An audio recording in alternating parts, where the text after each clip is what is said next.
First up, I have Ivar, played by. Ryanaga, and Ivar is a gray dwarf, Eldritch Knight. Okay. Next up, I have Okoru, played by. Jar Wolf, and Okoru is a fiery bugbear monk. Then we have Sylvia, played by. A full cerulean, and Sylvia is, as always, a human sorcerer warlock. Okay. And then we have Azure, played by. Delvin 827, and Azure is a half-elf paladin. Okay. Last time not we, Raz had a whole bunch of questions about light and how light worked. So we ended up doing a whole bunch of uh, investigation around that. Do you guys understand where we're at currently with the rules around light? I think Yeah, so. yeah. Essentially, everybody but me can see in the dark and has dark vision, regardless of whether I'm using light or not. Right. But And I'm at a disadvantage. right. And so part of where that comes from is that there aren't an awful lot of races that don't have dark vision. And some of that is what's the word I'm looking for? Carryover from previous editions, like humans have never had dark vision. Mhm. But at the same time, like halflings are one of the races that don't have dark vision, but they get lucky. They get a number of other features and feats that make them, a good character class to, or sorry, race to play for certain character classes. And so anybody that doesn't have dark vision needs to have a penalty around not having it. Like there has to be a consequence for the choice of being a human or being something else. Otherwise, it's all upside. So I'm not trying to single Sylvia out in particular, but I am trying to make sure that in other games that we play, or if Sylvia doesn't make it, that next time, whether or not you choose someone with dark vision is a real quandary, perhaps. So that's where I'm coming from. And Right. so last time when we were playing, the party had finished taking out Shun's gang. Mm. They had cleared out that entire area and started to investigate to the south of there, where they found a huge, huge, I think it was actually humongous, gelatinous cube that took up a 3 by 3 grid. And they found a very worthlessly enchanted Daragar skull encased in glass. And they also It's started mine. they started investigating around some of the other locations, and at present they're coming up on a room up here to the east. Um, there's a little bit of flickering light coming from around the corner that indicates there may be some light sources inside, um, and that's about it. So, you are on this corner, and we're going to get started from there. And just as another brief programming note for anybody watching, when it comes to this particular session, there's been a number of storms in the area that have caused some blackouts and internet outages. We're playing with the knowledge that there may just be, yes, please go ahead and roll perception.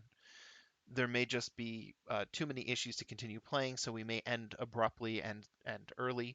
Um, so just a note to anybody watching that may come about.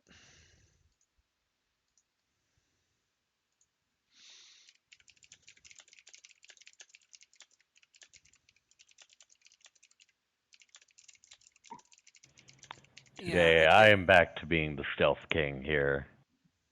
Yeah, I can't join you as the stealth buddy right now. Well, as far as you know, you can. Yep.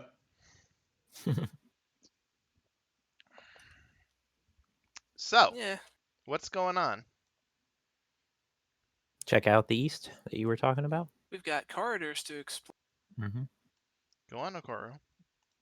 I would. I've been having trouble trying to figure out how to get the map up. Oh, so once you have the map up, There you there's a dragon head of the map, and you can drop that into your hotbars, and then you'll always be able to connect. go. Okay. I was struggling because my hotbar for some reason was bringing up the previous floor, Hmm. which was less than helpful. Yeah, and you can always override that. Well, now, anyways. Let's see here. Oh, that's problematic. I have to stop that. All There we right. go. Did folks suggest that we take the eastern corridor? Is that what we want to do? Yes. I think so. Yeah, Okay. it's probably the right I move.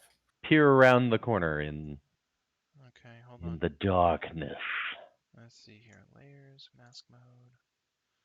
We're gonna start like. Unfortunately, I don't think any of us can cast magic missile at the darkness. Nope. And put that one there. I see a bunch of letters Oh. No, you don't. there. Legitimately, you don't. Um, I- inside the room, there are some freestanding iron torch sconces. Mhm. You can tell by the light um, radiuses that they're in the four corners of the room. Um, Mhm. they're shedding light as per some kind of light spell. Um, and there are some overstuffed chairs in the middle of the room. Um, and there are some empty bookshelves and desks that you can see that line some of the walls, or at least from what you can see. Uh, oh, that's along the south wall. Okay. Okay. That's about all you can see at the moment. So, yeah. Okay. I will sneak into the room and get a better view. Okay. Now, all right. So I've confirmed all that. In addition to stuff that you already saw, along the southern wall stands a long banquet table bearing fresh foodstuffs.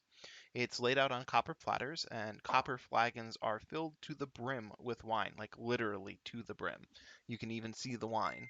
Um, there is a portrait of a smiling Halaster that hangs above that table, and it looks and smells absolutely delicious. However,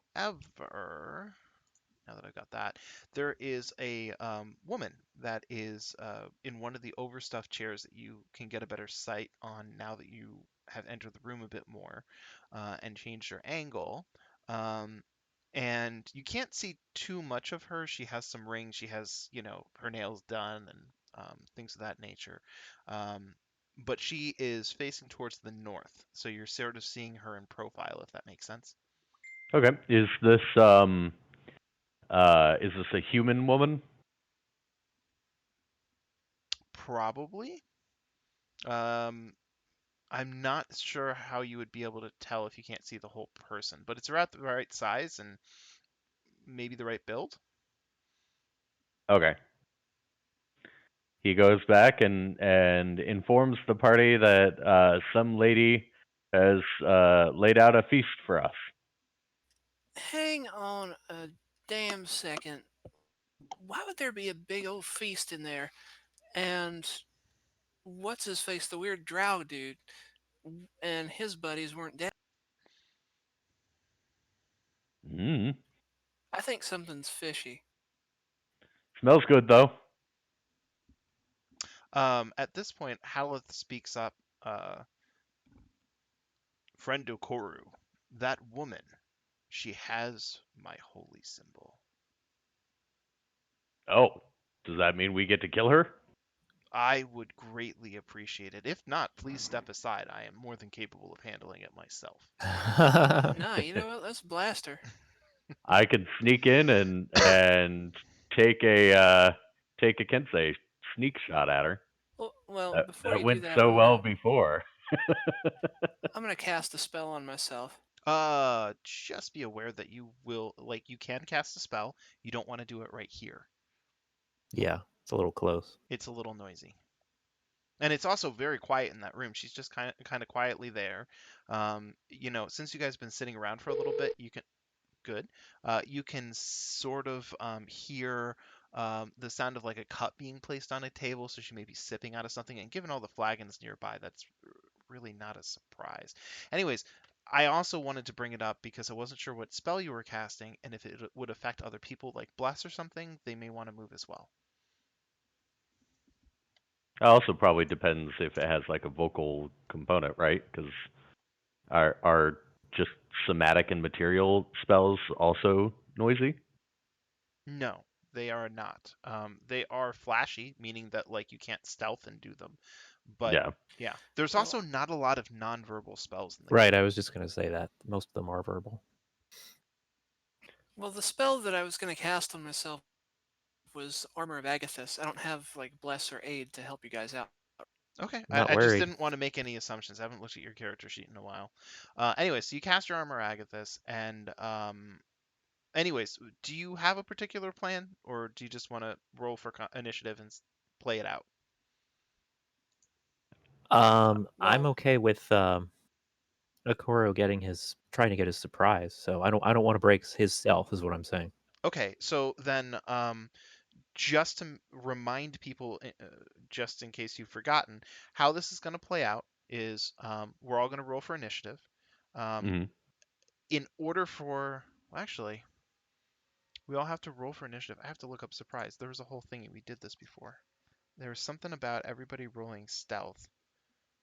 Yeah, if anybody's nearby within her reasonable perception range, they would have to roll successfully on stealth, because if she detects anybody nearby, none of us surprise her. Right, that's what it was.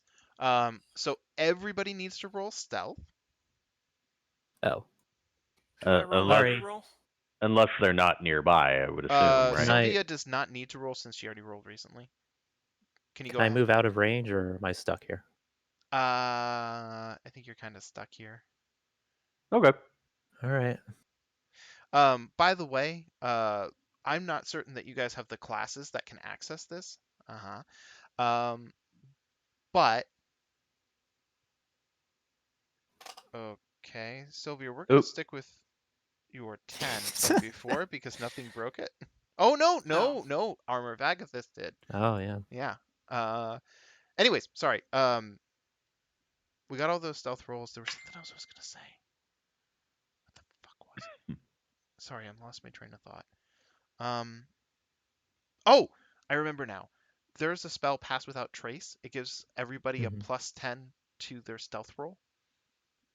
So, like, I don't know if any of your classes can get it, but it might be worthwhile. Yeah, that's one advantage of rangers. I know they get it. Hmm. Oh, everybody who isn't Okoro, please roll initiative.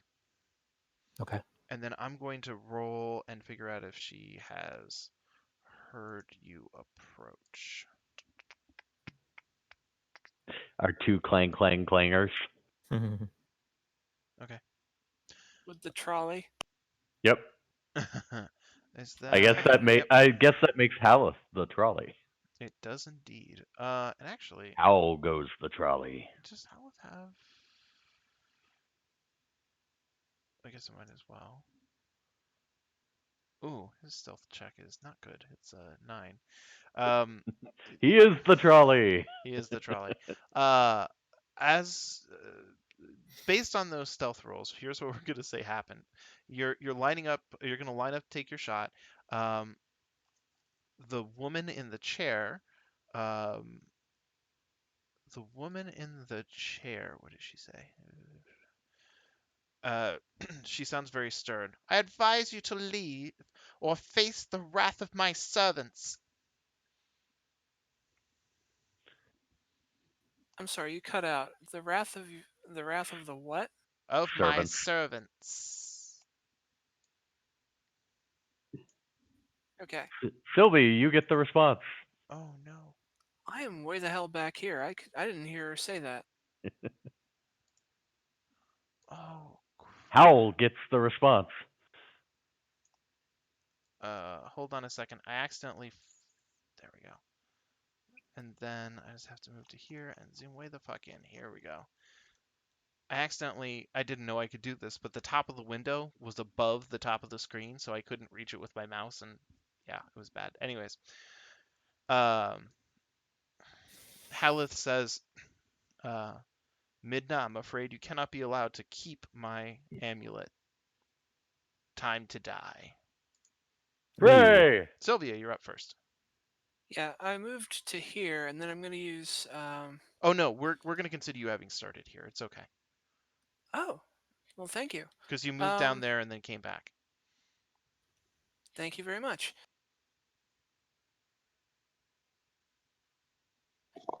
Gonna run in here. Actually, I'm gonna run to here. Can I still see her?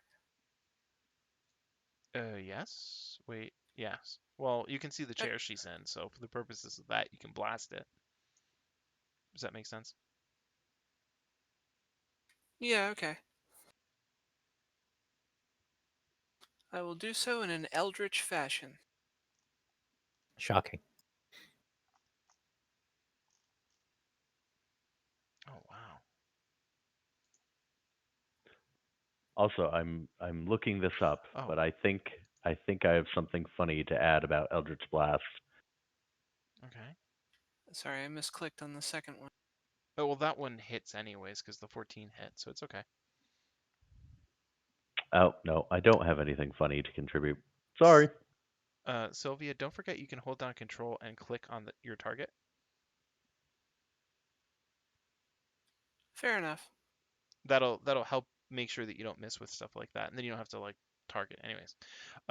Okay, so you fire off 2 Eldritch Blasts, which do a lot of damage to that overstuffed chair she's in.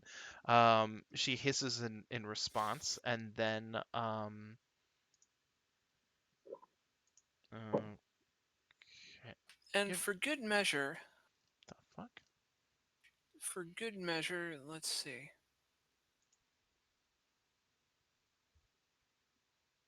I'm going to use one of my healing dice on myself because apparently I'm slightly damaged. Can we hear your battle cry, Sylvia? No. I thought you used a battle cry when you cast Eldritch Blast. Well, great. Now I need to think of one. No, I thought it's it I thought it was Eldritch Blessed. Is your turn Yeah. over? yeah, that's a good Yeah, question. my turn's over. Click the dragon head for me so I can get you guys into the habit of doing that. That way I don't have to guess whether your turn is over. Sorry about So that. no, it's fine. It's fine. I haven't been doing it this whole time anyway. So, move to there. Oh my God, I can't believe this dipshit. Sylvia, there's suddenly a whoosh of air in front of your face, and something impacts the wall to your left.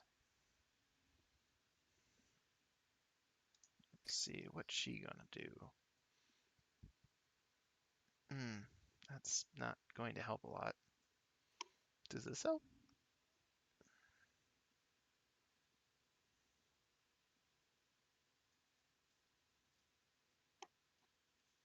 Uh, hmm. She doesn't have a lot of great options here.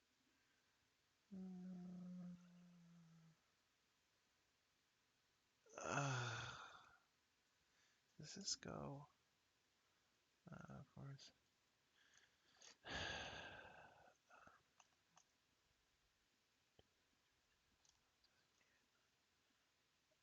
Start his turn. Okay, well, I guess that's what it's gonna do.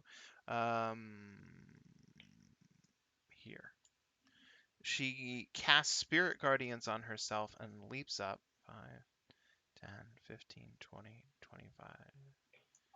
Goes to about here. And I'm going to create a square real quick because I'll start it here, but I'll move it in the end. Is that right? 15-foot radius. Okay.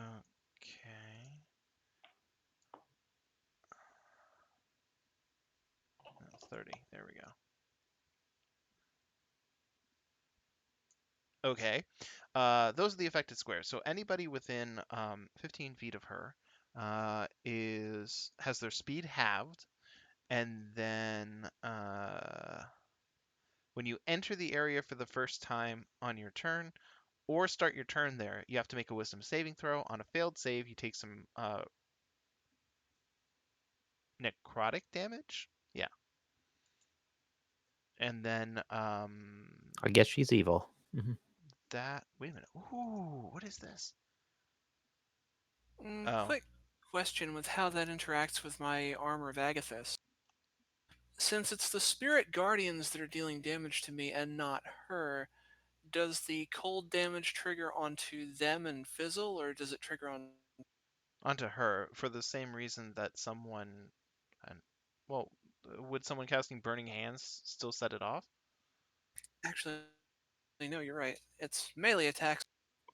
Oh, okay, yeah. So this isn't Never affected by mind. it, but like if someone had Shocking Grasp, like I think it would be perhaps in bad faith to argue that Shocking Grasp did the damage instead of the player. So that's how we're gonna treat it. And so this is unwise, but uh, oh, Okoro, suddenly something slams you in the gut. For Okay. oh, that's Critical hit for 1? it's supposed to be 2 damage because anything is doubled. So there, critical hit for 2 damage. Okay. That's Snake Eyes crit. So like something hits you. Couple I don't know BBs. how to explain a critical hit for 2. So like you feel a very firm punch to your gut. There's nothing standing in front of you though, so you're kind of confused. Next up is Haleth. 5, 10, 15. Haleth is unable to pass through the space in front of you or in front of Sylvia and is shunted backwards. Lacking anything else to do, he glares at Midna, and she succeeds against his glare. She seems very confident in this particular moment. Next up, let me make sure 5, 10, 15, 20, 25, 30. Okay. Okuru, you're up. Hooray. Murdered buddies. I murder for my Uh, friends. you cannot move there. Oh. There's something in your way. Oh, okay. Well, first, don't I have to make a wisdom save? Uh huh. Okay.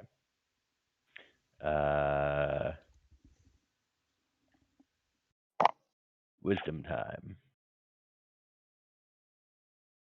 It's not very wise. Nope, not today. So I take some damage, I You assume? do. Let me get this all situated here. I gotta find. Oh, that's not it. Here. Spirit Guardians. This one. That's a moderate amount of damage. I think that's over the average. Yep. Cool. So, demonic-looking spirits wrap around. Incidentally, just as a side note, due to the fact that you have a paladin in the party and Sylvia is obviously divinely inclined, the holy symbol around her neck is that of Joaquin, which is a goddess of trade, I believe, or the coin, a couple different things. Anyways, right. So now you can go. Okay. So I move here, and then I try to move here. Nope. Nope. Okay. So there is something there. Oh, I can't even move forward one.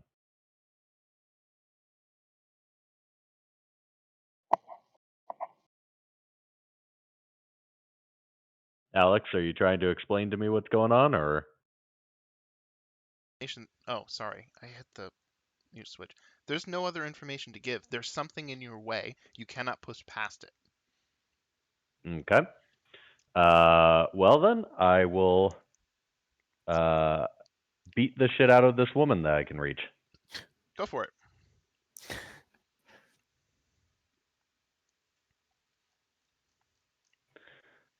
Da-da-da-da. Sorry, my my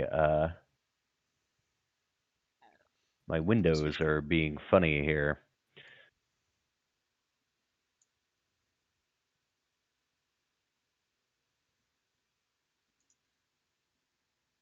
Okay, you hit. Bam. She succeeds on her concentration check. Okay. I am going to I'm gonna stunning strike her. I'll spend a key if she could roll a DC 14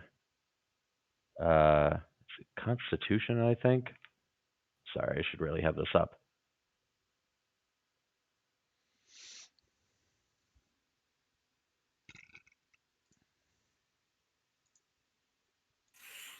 Forgive me. Yep. Constitution, DC 14, please. Okay. She gets a 13. She needed a 14. Right. Mhm. So just so you get the practice, why don't you put the stunned condition on her? Okay. How do I do that? I was waiting for that. Above the PC's button in the upper right, you'll see a little man next to the plus minus symbol. Uh-huh. Click him. Okay. There's all the statuses in the game. I see it. All right. So do I click and drag onto her? Correct. And it Pretty worked. cool. Great. This is important just because your skill in particular doesn't have like a thing that you can normally drag. For a lot of other spells, like if they're going to be paralyzed by like hold person, it'll be part of that spell. So if anybody has any other like class abilities where this is the case, I just want you all to know how to be able to use it. Okay. Yeah. All right. Well, I'm going to go ahead and kick her at least twice. Yeah, twice. Okay. So I will. Also, I would assume being stunned breaks her concentration of whatever she was concentrating on. You would be wrong. Unless, hold on a second, I'm checking incapacitated. Nope, you're wrong. Here is the appendix conditions. It is incapacitated. It can't move and can speak only falteringly. It automatically fails strength and dex saving throws. Attack rolls against it have advantage. And incapacitated also says it can't take actions or reactions. Maintaining concentration isn't actually any of those things, so strangely enough, she just maintains it. But me kicking the shit out of her will cause her to roll for concentration again. Yes, all the people doing damage can do that, but the point is that even though it's counterintuitive, stun does not actually prevent that. And in fact, I believe draws whatever it's holding.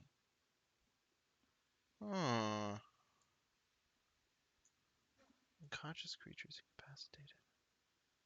Well, unconscious is supposed to be capable of stopping concentration. Let me check that. I might have to look this up. Does stunned stop concentration? Let's see here. It's a moot point if she fails one of her concentration rolls while Oh, I'm here we kicking go. her. Yeah, but I'd still Found like it to on know for found it on roll 20. Being incapacitated or killed. You lose concentration on a spell if you are incapacitated or if incapacitated. Basic rules. Create incapacitation. Da da da da da da. Yeah, yeah.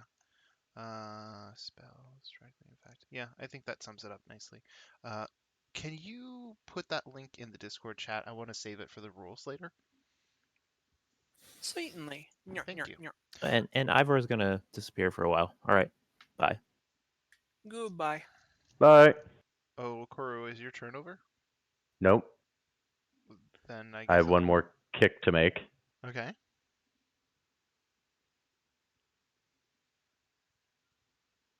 Oh, also I should let's see here. Remove. There we go. Okay. And then with her concentration broken, can I move forward now? Or is there No, something still in the way? there's still Okay. something in the way. He announces something is in the way, but you can beat the shit out of her now. 5, 10, 15, 20. Okay. Oh, Did something hold get up a second. Yeah, exactly. Let's see, 2 and 7. So this, boop. Attempted boop has failed, and then here.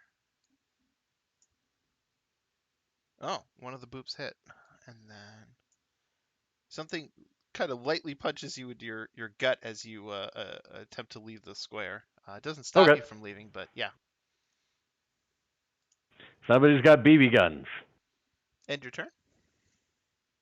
Oh, forgive me. Mhm. Done. And then are you still going to make yourself invisible? Me? No. He's gone. Ivar. Oh, that's right. Shit. That's what he meant. Okay. Azure, you're up. I'll move to here and huck a javelin at her. Okay.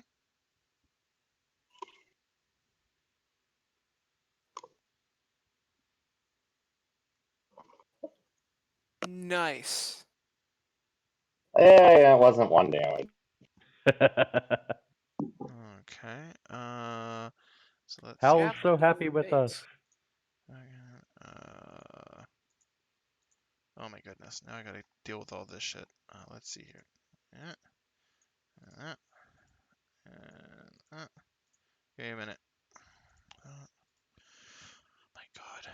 Why is there no delete? Oh.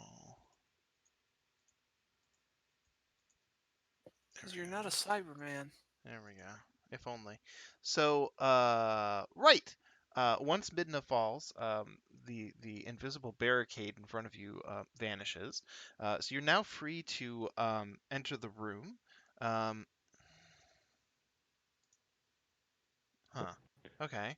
So in looking around and especially searching Midna, she has the holy symbol of Shar carved into a small disc from an obsidian chain, and the holy symbol of Joaquin is on another is a separate holy symbol that she has. So the holy symbol of Joaquin is repossessed by Haleth, um, and the holy symbol of Shar is worth like 25 gold pieces. So that's not too terrible. I'm gonna drop this parcel into the thingy, and I'm gonna delete out Joaquin. There we go. So the other thing is that the portrait of Halaster, it's a pretty decent portrait. It's 3 feet wide and 5 feet tall, and it is a painting of smiling Halaster. You estimate, especially given all of the sort of um, fanaticism, perhaps, that is garnered by the well and everybody knowing that this dungeon is down there and everybody kind of wants to own a piece of it as like memorabilia and yada yada yada. You might be able to sell this portrait for 25 gold pieces, but it is particularly unwieldy to carry.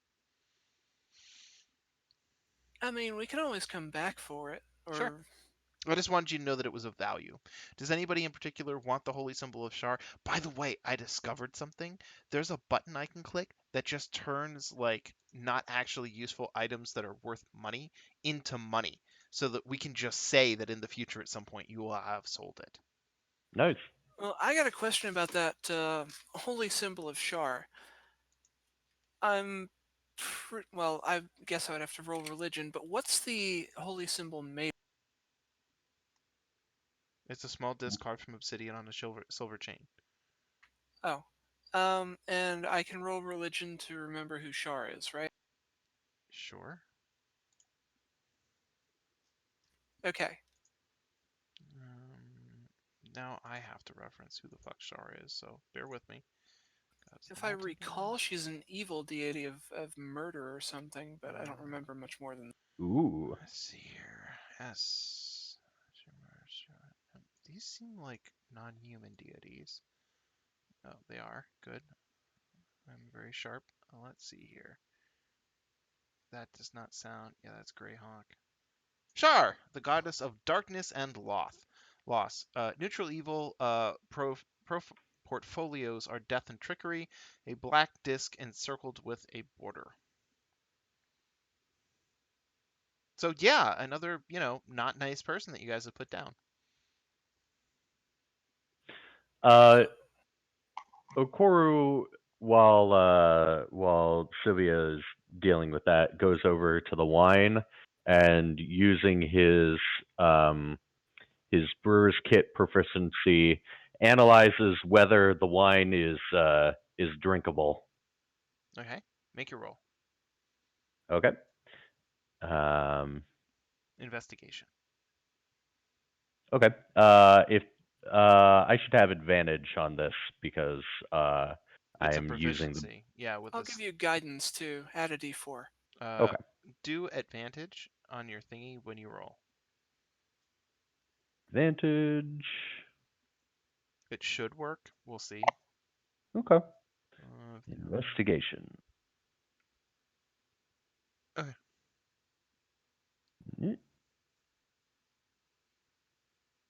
Oh, okay. Um, you investigate the glasses for a while. You end up spilling a significant amount of the wine, which impedes your ability to analyze it. But in the end, you conclude that this is certainly drinkable wine. It's really strange though because you know how in real life people have particular fondnesses for like ancient vintages where it's like, oh, this wine was made over 200 years ago, that sort of thing. Mm-hmm. This wine is 3,432 years ago, according to your analysis. And it just, all of the wine seems to be of the exact same vintage, of the exact same time frame, um, and basically is a taste of a long lost world. Um, so, yeah.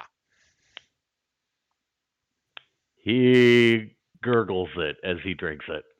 So you drink up, and the wine is decent. It's quite serviceable. And then when you place the copper flagon on the table, Mm-hmm. it fills back to the brim. Oh, I'm keeping this. Drink. He drinks. He drinks another full glass of wine. Okay. So now you've drunk the entire glass of wine. Are you just going to put it in your sack? Uh, yes. Okay. You Did it toss. did it re did it refill again when I put it Finished? down? Uh huh. Where did you put it down? On the table or wherever I put it down last time. Oh, if you put it down on the table, yes, it refills.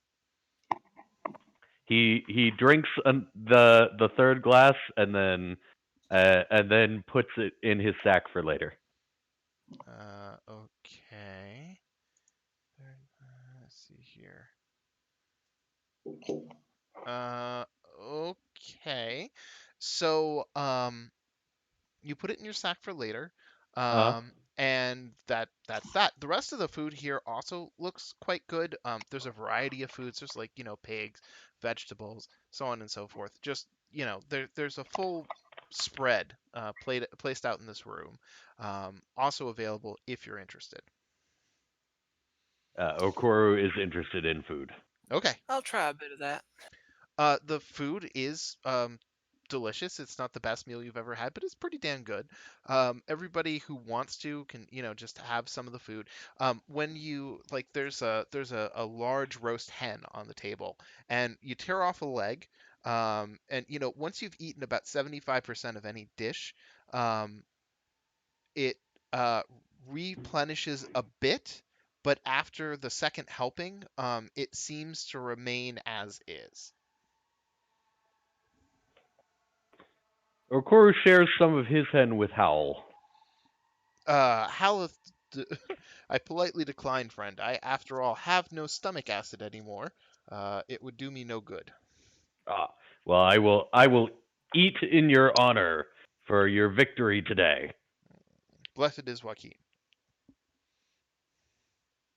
Yes, that guy.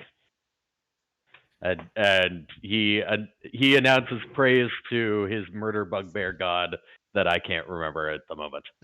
That's fine. So, anyways, the meal is quite filling.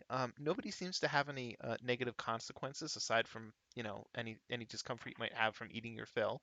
Um, and yeah, yeah. So once you guys have sort of finished with the table, most of the food is fairly eaten. There's some stuff left that you guys haven't either finished or even started based on your own tastes and preferences. But at this point, none of the food or drink for that matter is replenishing. Um, so yeah, Was Okay. she a human? she was a human, yes. Okay. Did she have any sort of items on her besides the unholy symbol?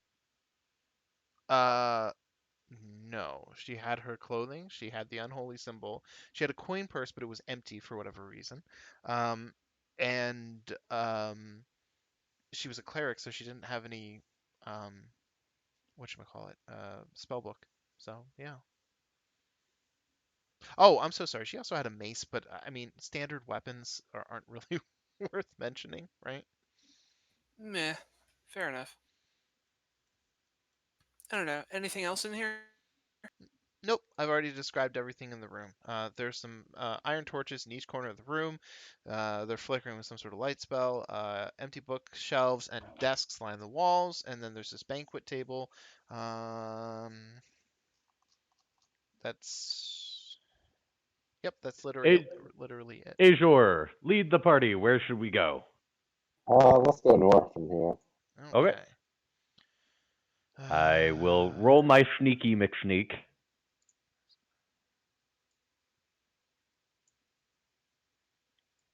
Boop-a-doop. I'm kind of full, so maybe not my best sneaky McSneak. I'm gonna clean up this side of the wall a little bit. There we go.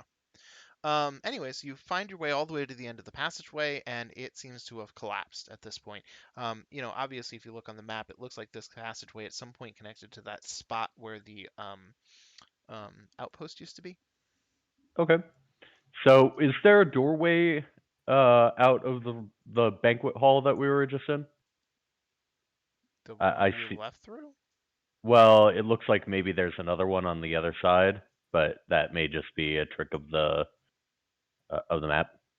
Does Okay. that help? Yeah. There Um, is not. All yeah, right. there's nothing.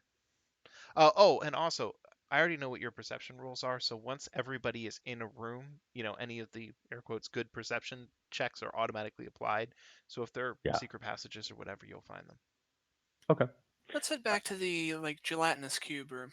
Okay. Yeah. All right. So obviously you're Boop. going to check out the one door that you had.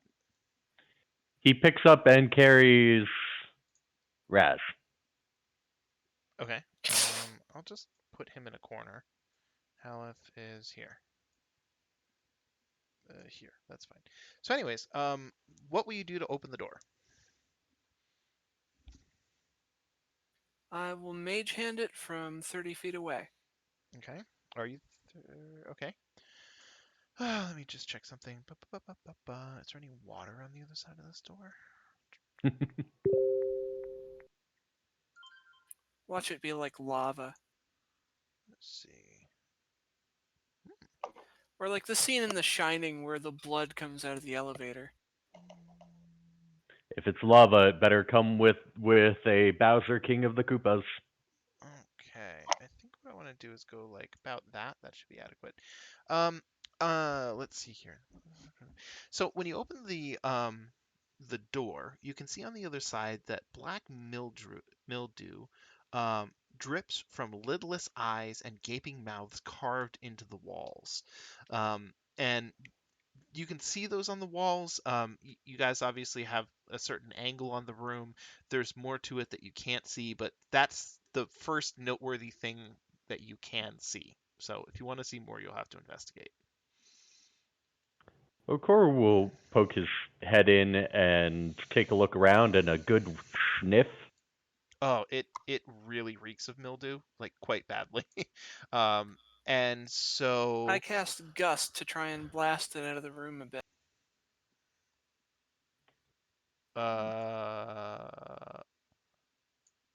okay.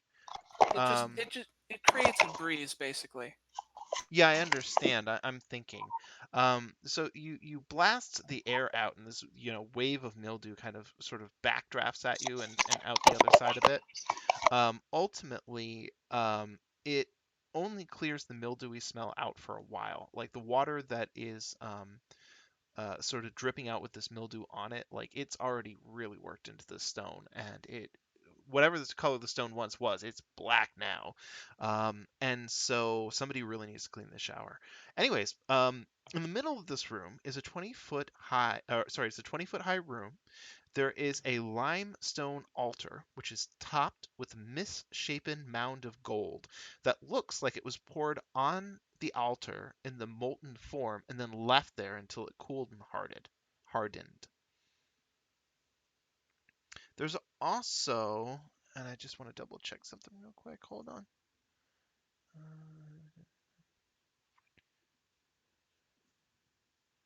Sure, why not?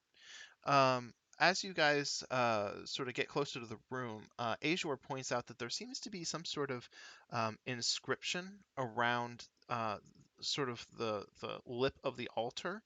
It was a little hard to see because limestone doesn't really cause these sorts of things to stand out, and it wasn't dyed or anything. Um, but yeah,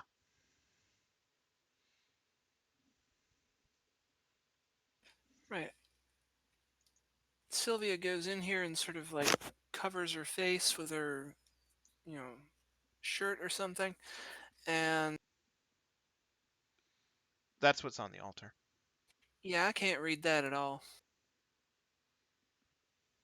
Nothing here. Nope. Are you guys going to investigate it? Because if so, you'll need an actual So what I'm gonna investigation do check. is first thing I'm gonna do is I've got several ritual spells that I want to cast on this. First is comprehend languages, so I Uh-huh. can read the inscription. Right. Okoro starts to play jacks with Howl and Ivar. Okay. Um, are you waiting after each one of these things to gain information, Sylvia, or do you want to tell me the whole plan and then have me execute it? Okay, in this order: comprehend languages and then detect magic. Right. Okay, so the first thing you do is cast Comprehend Languages, and that tells you that this says. Oh, actually, I have an idea.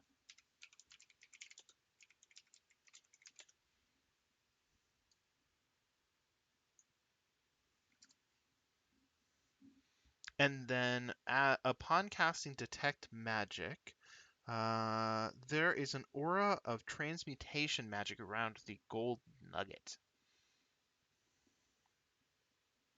A gift of flesh willingly given can feed our eternal hunger. Well, that's creepy as hell. Well, it might be referencing the magical field, the aura of transmutation that you sense here. I get the feeling this is some sort of weird sacrifice altar where I'm gonna roll religion, see if I can recognize anything in this. Okay.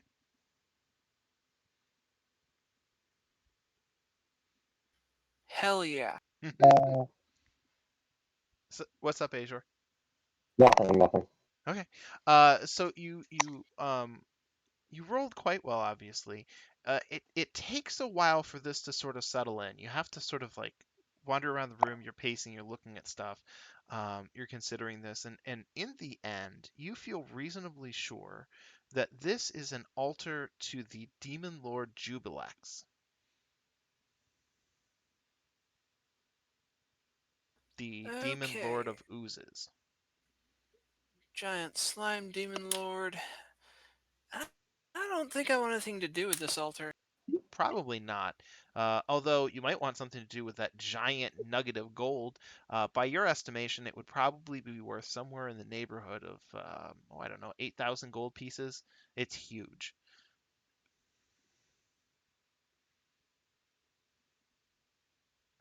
Gift of flesh willingly given. I don't know that I'm willing. Like, what am I supposed to do? Cut off my hand and shove? I ain't doing that. It's unclear.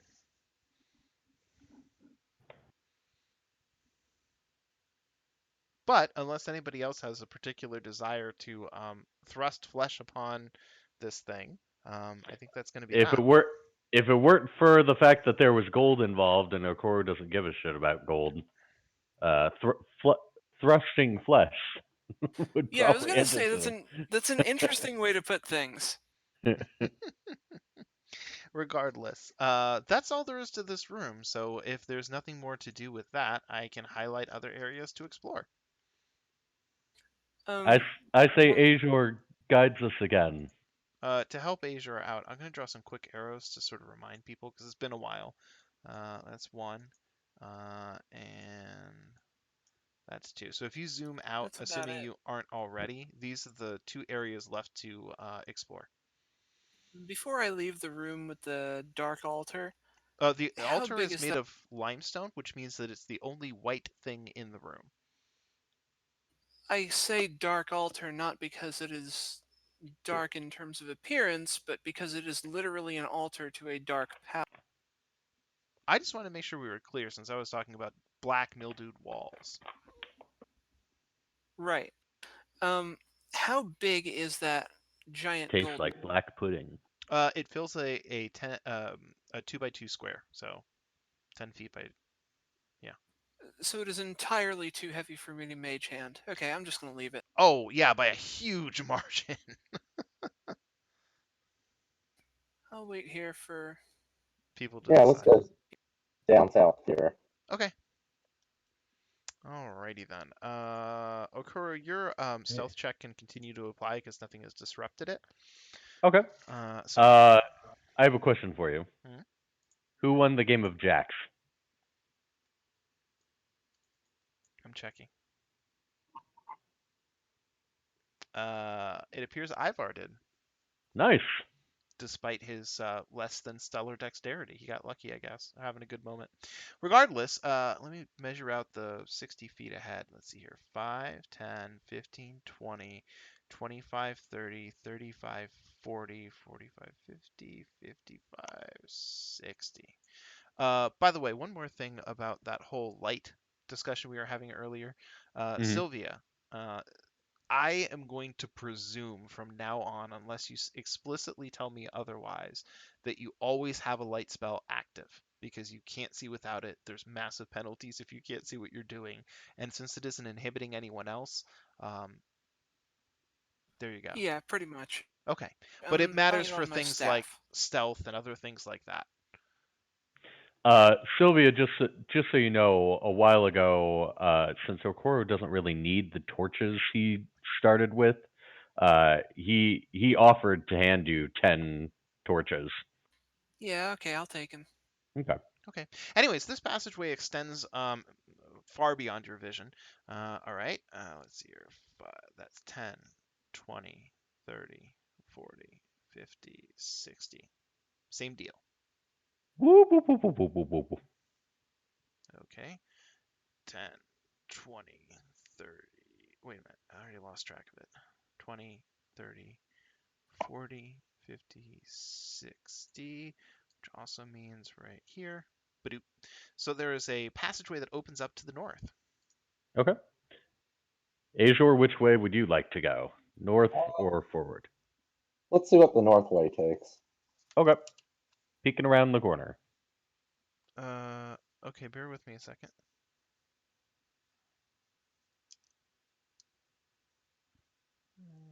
Okay.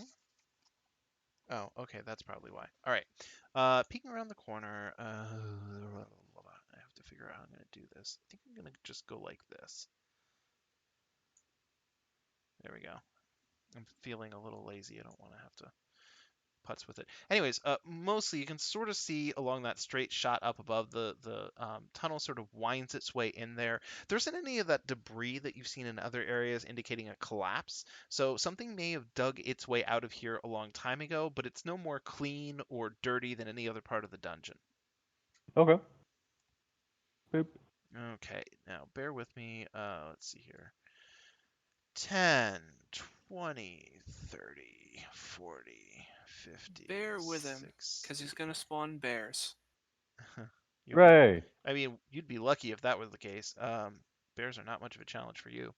Let's see here. So when you come around the corner, these hallways are lined with, obviously it's hard to make out in the dark, but it looks like crumbling stone tablets and shelves. Oh, there we go. Sylvia's there. You can see that there are some sturdy dwarven anvils, whetstones, tongs, hammers, chisels, and other tools. It's a motley assortment of equipment. Um, and maybe investigating around a bit further will give you more of a clue as to what it is. Does any of it look like it might be wood carving equipment? Yeah, actually. Okay. Can I make that investigation an advantage then for my wood carver's proficiency? I would like to know what it is you, the player, think you're going to learn from this. Because I Uh, have no idea what to tell you. Because from my perspective, wood carving equipment is wood carving equipment. okay. It won't What necessarily. with insight as to what the people here might have been working on, or what they might have been trying to accomplish, or how long ago the tools might have been used. I can tell you the last one, Okay. but like anything beyond that, it's a little too vague without exploring the rest of it. Okay. Okay. Uh, should I roll my investigation check then, or I think that's a are simple you piece just of gonna? information. I'll just tell you. Okay. These tools are from like 4,000 years ago. They're very, very old. They're dwarven in origin. They're sturdy, even now, mostly probably because they haven't been touched in thousands of years. They're still holding up pretty well. This area is dry, so there's no rot that set in. There's quite a few of them laying about, and yeah. Dwarf tools. Oh, and one more thing, just because I don't think it was obvious. There we go. So there's a little space down here to the south, and the passageway continues down to the west. Okay. Let's peek around this corner. Okay. I'm just going to reveal the whole thing. I don't give a shit. There. When you look down to the south, um, give me a second. This area now becomes a lot more clear to you in its purpose. This southern little section is probably the main workshop. The stuff that's out here, does anybody actually? Oh, Ivar does. He's not present, so we'll use him for convenience. In a combination of seeing that workshop and having Ivar examine and read some of the tablets, it turns out, to your great surprise, that this area is the remains of a workshop that created staves and wands. Hmm. There's a large bin of unprocessed tree branches, and they are very crisp from centuries of having dried out. And so this entire area, carves the base material that you enchant to create these staves and wands of various sorts. There's a whole bunch in here that are partly finished. There's some that are actually finished. Um, uh, I'm just gonna for free assume that Sylvia's gonna do detect magic to try to sense that. Oh None yeah. of these things have actually been enchanted. These are all just like the blanks. And so some of them have been loaded up into carts, or little boxes. What is that? I don't know. Oh, was there a clicking sound? Yes. Yeah. That was me with my pen. Oh, Sorry. oh, it's okay. Anyways, there's bins, there's boxes, crates, all these things. They're just filled with blanks of every size and shape, and they're really quite pretty. But being blanks, they aren't of use. Do So, do any of do the pieces of wood look like they're still usable? oh yeah, absolutely, Okay. Okoro takes several pieces of wood for future wood carving purposes. sure. Um, And sorry, one more question. Do any of the wood carving instruments look better than the ones that Okoro has as part of his wood carving kit? they don't necessarily look better, but try thinking of it this way: if you were going to wood carve a bed, Hmm. you would probably use larger tools with less precision because it's a larger shape. But because this is for precision cutting, there's a lot of very fine tools here. So basically, it will expand your woodcutter's kit. Okay. He'll take a couple pieces Oh, that and look like because Sylvia they could moved. be potentially of use to him in fashioning wooden objects. No problem. So that's what you find. It continues down a ways, and then there's another sort of loop around all of the bins and stuff that I described already. All continues along the walls, and you mostly have to sort of like zigzag back and forth down the passageway in order to get around stuff. And so when you peer around the corner, there's more of that, and it looks like it loops around yet again. Okay. Boop. Now you found something actually interesting. Embedded at the wall at the end of this westward hallway is an arched gate. Um, the Now that you're up close to it, relatively close, within 15 feet, you can see that there is an image of a dead tree carved into the keystone of this gate. There's a whole bunch of indications of like carved details of a tree, like twigs with like a leaf or something on them. It's all highly stylized, incredibly detailed work. In fact, it's probably some of the most realistic carving that you've seen in your entire life. Um, It's carved into the stone. yes. Okay. Well, the stone of this archway. And so, since Sylvia had recently cast Detect Magic and it lasts like 10 minutes, this gateway is unbelievably magical.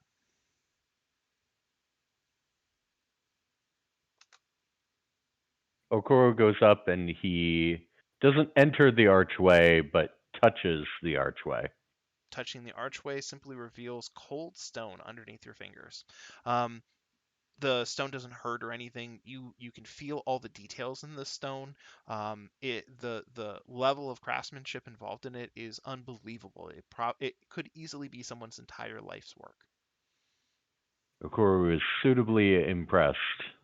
Is this the sort of thing that that we would have recognized as being similar to the Oh, portal from upstairs? thank you so much for mentioning. Do you remember when you guys met Halasters that turned into the goo pile? I think that was Will. Yes, but he ended up coming back and telling you guys, and he came back with a whole bunch of information about like how to open these gates, and it turned out to be fake. This was one of the described gates. I had forgotten all about it, and thank you, Sylvia, for reminding me. Okay, do we actually have the solid info of how to activate it from this end?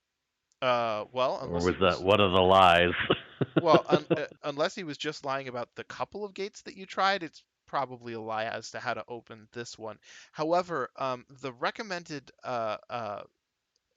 way to open this gate is to rub one's ass on it counterclockwise while humming the 1812 overture. Okoro dutifully does that. Nothing happens. Aw, but now it smells like it stank. Yay. Take that, tree. We'll call it a moral victory. Sure. There's probably like all of these things have some specific way to open them up. Like it's usually an object or well, less so command words, but like if you touch something to the gate, it may open up. Things like Well, that. But Okoro's already touched the gate itself, and that wasn't sufficient to activate it. With his butt, even. well, Sylvia's gonna grab one of the like oak branches and um touch it to the. There is a sudden rush of air, and doing so triggers the gate. It's open and it's radiating light. You can see beyond it into another room. Nice. Way to go, Sylvia. What's in? You're gonna have to bear with me because they don't hyperlink these things, so I have to actually go to the appropriate room. So that's level blah, Oh no. and specifically area blah. Let's see here.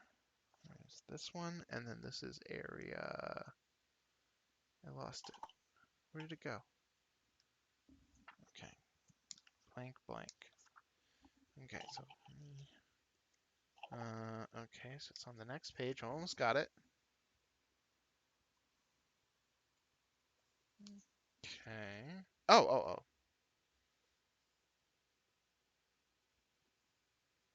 Okay. All right, this is the description I need. All right, let's see. You see a wooden trestle table lies on its side in the middle of this room. An iron chandelier with melted wax candles is suspended from a rafter above it by a rope tied off to a hook near the northern door. Tucked behind an iron stove in at the northeast corner is a dead halfling in leather armor, his face twisted into a mask of horror. Uh, Viewing him from here, he's wearing a probably salvageable suit of halfling-sized leather armor. It clutches a silver short sword in one hand and a burnt torch stub in the other. He has an entire pack on his back, and considering that he does not seem to have been looted of those particular items, there may be more on him. Probably also means nobody's been able to get close to him. Oh, there's one other thing that's really noteworthy. You can see just one door, and there may be others in this room, but obviously you have a fixed perspective on it. The door is barricaded shut from within. And so there are a whole bunch of doors, broken chairs, shattered benches, and empty chests piled up against the door that you can see.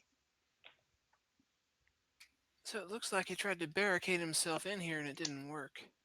Well, or it did. He just, died of exhaustion and starvation and all that. With that expression on his face? Fair point. Sylvia, do you don't you have a familiar? Yeah, I do. I summoned Bat like forever ago and forgot.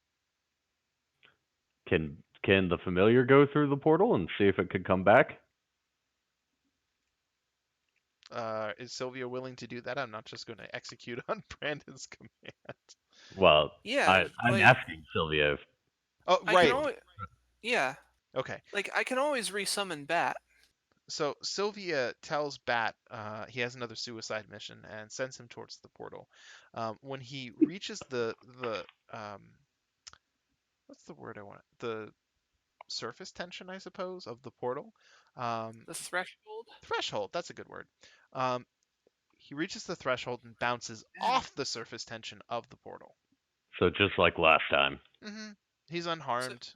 It's not violent. He's just pushed back, so we gotta open it from the other side first as well. possibly. No one else has tried to go through it. Or Koru touches the portal. Does it give him the same tension reaction? hmm There's like some sort of film over the portal itself, almost, but it's invisible until you actually touch it, and then it adopts a light white appearance. You can sort of press it in. It won't let you press past a certain amount of force, and then if you let it, it just kind of pushes your hand off harmlessly and carefully. Or So Koru rubs his butt on it while counterclockwise while singing the 1812 overture. The surface tension follows your ass, and eventually you are gently bumped off of it. okay, Oh, it was worth a try, he says as he pulls up his pants. yeah, there's a lot there that I didn't want to see. I got one more thing to think about, and that is, I remember last time you let me use a mage hand, reaching around and moving things around on the other side of the door. Okay. Can I reach the corpse of the halfling? Oh, good question. I actually had already closed my book, assuming that would be the end of it, so give me a second to find it again.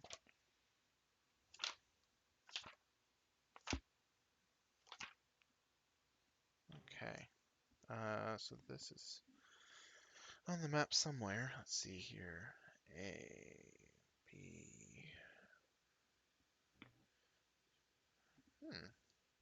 It's interesting.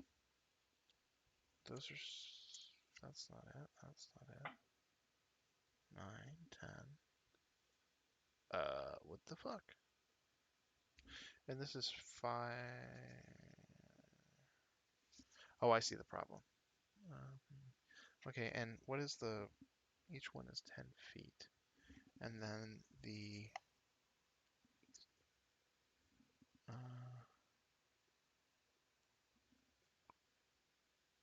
No, the halfling is actually a good 50 feet away from you, which I Uh, was unaware of when I described it. Obviously, it would sort of require Koru to give you some of that information. I made the mistake, so it's in the player's favor. There you go. okay. Well, that's all we can do from this end.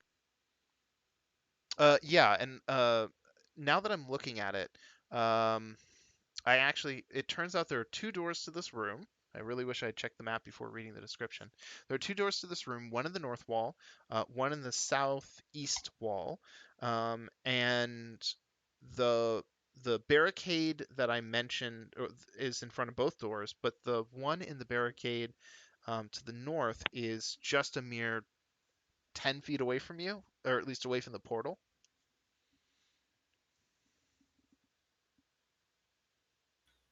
Okay. You wanted to fuck with stuff in the room, so I'm letting you know what's within reach. That's it. Yeah, I'm guessing the barricade is much heavier than 5 pounds, so there's nothing I can do with my mage hand.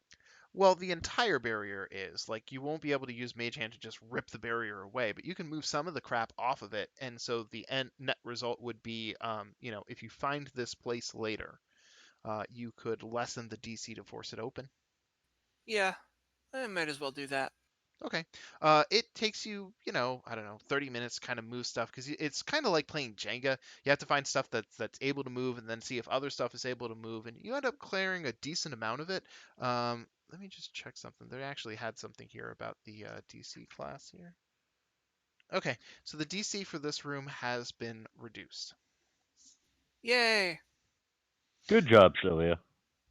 So maybe that was worthwhile. The portal's still active, and you guys just walk away, I assume. Yep. Okay, Works there's one for more me. thing that I want to do. 10, 20, 30, 40, 50, 60. There we go. This should have been revealed earlier, but once you got fixated on that passageway to the north, I just stopped drawing. So here we go. I drew down the rest of the passageway that you were following. Okay. Boop.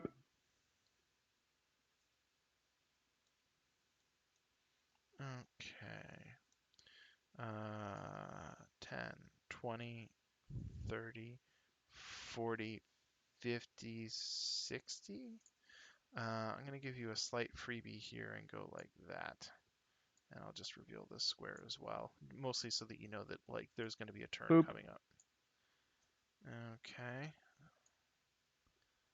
Okay, so 10, 20, 30, 40, 50, 60.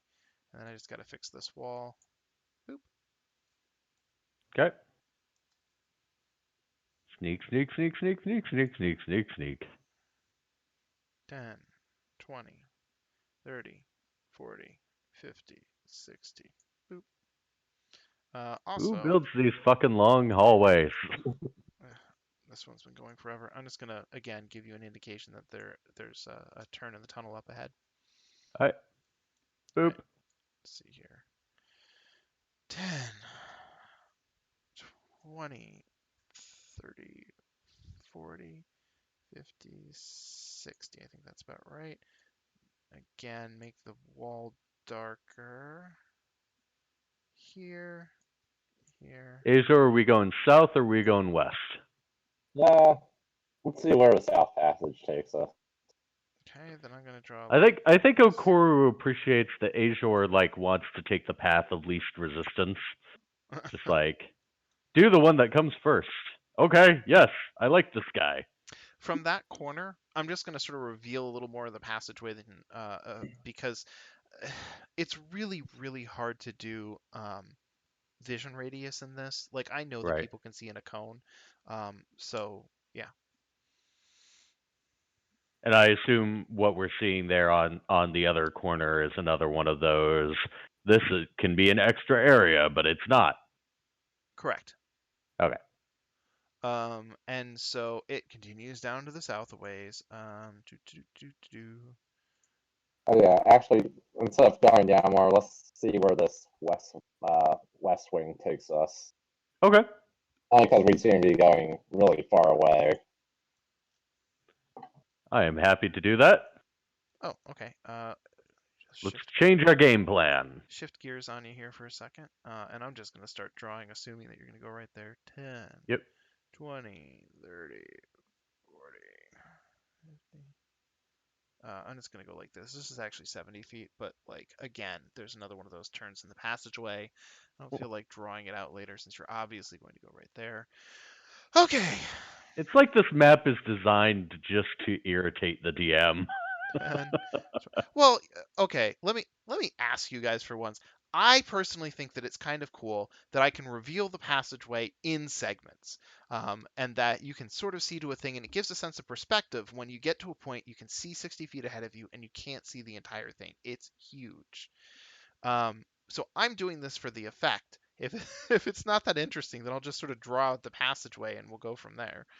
No, I think it's interesting. I just when it's like when they give you these long hallways of nothing, I'm like, what are the devs doing to the GM here?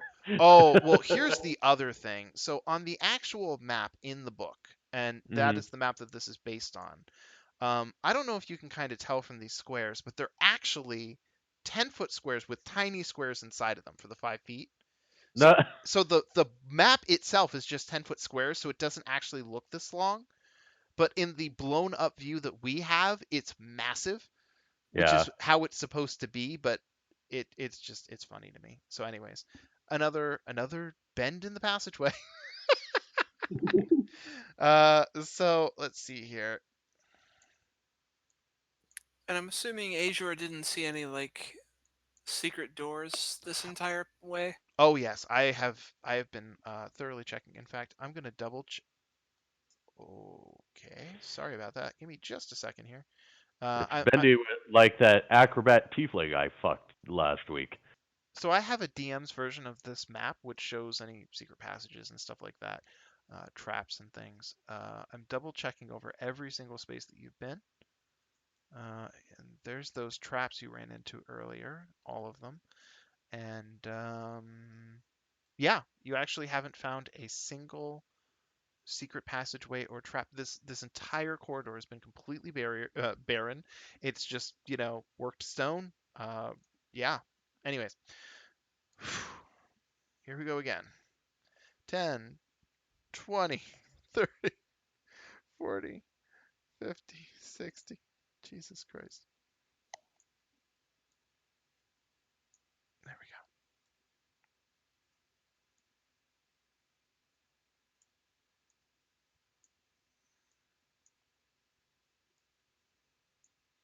I'm just going to go right ahead.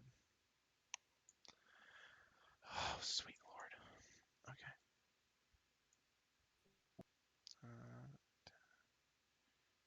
Okay. Oof. Perhaps the Watsy is hoping you'll simply give up. God, there's nothing in this fucking dungeon. I surrender. 10, 20, There's gonna be a 40. statue of Halaster saying, "Ah, now you get to go back." At a dead end. Yeah, good luck finding your way back to sell any of this crap. Oh, is this the level up chamber? Is this the way out? No, it descends down. And I'll tell you about that in just a second. I just want to, Ah. I think what I'm just going to do is go like this. It's a little bit more than 60 feet, but like you'd be able to see that. So first, um, let's talk about the wall or the space to the east, and then I'll tell you about the stairway, and I'll actually start like, coloring in the space. All right. This old festival hall has an arched ceiling, 30 feet high, and contains the following. Um, Hold on a second. Boop, boop, and boop. There are two creatures that are insectoid. They are kind of burnt orange. They are kind of chewing at some sort of helmet or something in the middle of the room, and they are casting it about as they knock each other around. The walls are decorated in bas reliefs of dwarves singing and drinking. There's a dozen empty iron torch brackets that are mounted to the wall to the north and south at about 10-foot intervals. Um, and so yeah, that's the features of this room. There's a door to the far west, and I'm actually going to go ahead and draw in the rest of it, or at least try to. Hopefully, I get it. Nope. There we go. Can I try and identify these creatures? Sure. I'm going to put you here. Okay. Can I see it from What? where I am? I'm not close. No. Actually, maybe. Hold on a second. Let me draw a 40-foot radius circle. I'll just put it here. Yeah, you can see one of them. Also, keep in mind, of course, that what was I going to say? If if They're we could see them, they could probably see us. by virtue of the light, which wasn't here before, so they'd be aware of it. So I'll give you a second if you want to try to identify them. Go ahead and roll. Sure. Anybody now can roll because they're inside of Sylvia's radius of light. Would this be Arcana or Nature? Good question. Give me a second. I'm gonna check one thing. Try nature. Okay. Oh, so Good lord. Sylvia gets it about a second after Azure recoils in abject terror. Everybody look at the combat tracker. Rust Rust monster. monsters. Oh shit. Yeah, Uh, put me and Koru in front. We can just punch. Well, me and Haleth actually in front because we can punch these. a rust monster can pinpoint by scent the location of any ferrous metal within 30 feet of it. Any non-magical weapon made of metal that hits the rust monster corrodes, and after dealing damage, the weapon takes a permanent and cumulative -1 penalty to damage rolls. If this penalty drops to -5, the weapon is destroyed. Non-magical ammunition made of metal that hits the rust monster is destroyed immediately after dealing damage. They have a bite attack. They have some kind of nasty pincers that hurt flesh as well. But their antennae can corrode ferrous metal that it can see within 5 feet of it. If the object isn't worn or carried, the touch destroys a 1 foot cube of it. If the object is being worn or carried by the creature, you get to make a dex saving throw to avoid the monster's touch. If the object is touched is either metal, armor, or a metal shield being worn or carried, it takes a permanent and cumulative -1 penalty to the AC that it offers. The armor is armor reduced to an AC of 10, or a shield that drops to a +0 bonus is destroyed. If the object touched is a held metal weapon, it rusts as per described earlier with the -5 cumulative blah blah blah. Welcome back, Ivar. And Wow, look what I walked into. Yeah, it's yeah, this is what everything they you look want. like. Ooh. Yeah, I think Excellent. Hal and I should take point on this one because I've got literally nothing metal, and I Hal don't just punches things. Well, no, Haleth you've got. immediately takes the symbol of Joaquin and stuffs it inside of his shirt. either. Are we rolling initiative? I don't think you have a choice. They've smelled you Okay. and seen you.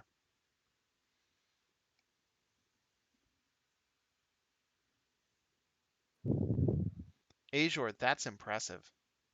Oh, Okay, so we've got everybody's initiative order. So the first thing up is Rust Monster number 1. Let me zoom in a bit. How much movement do I have?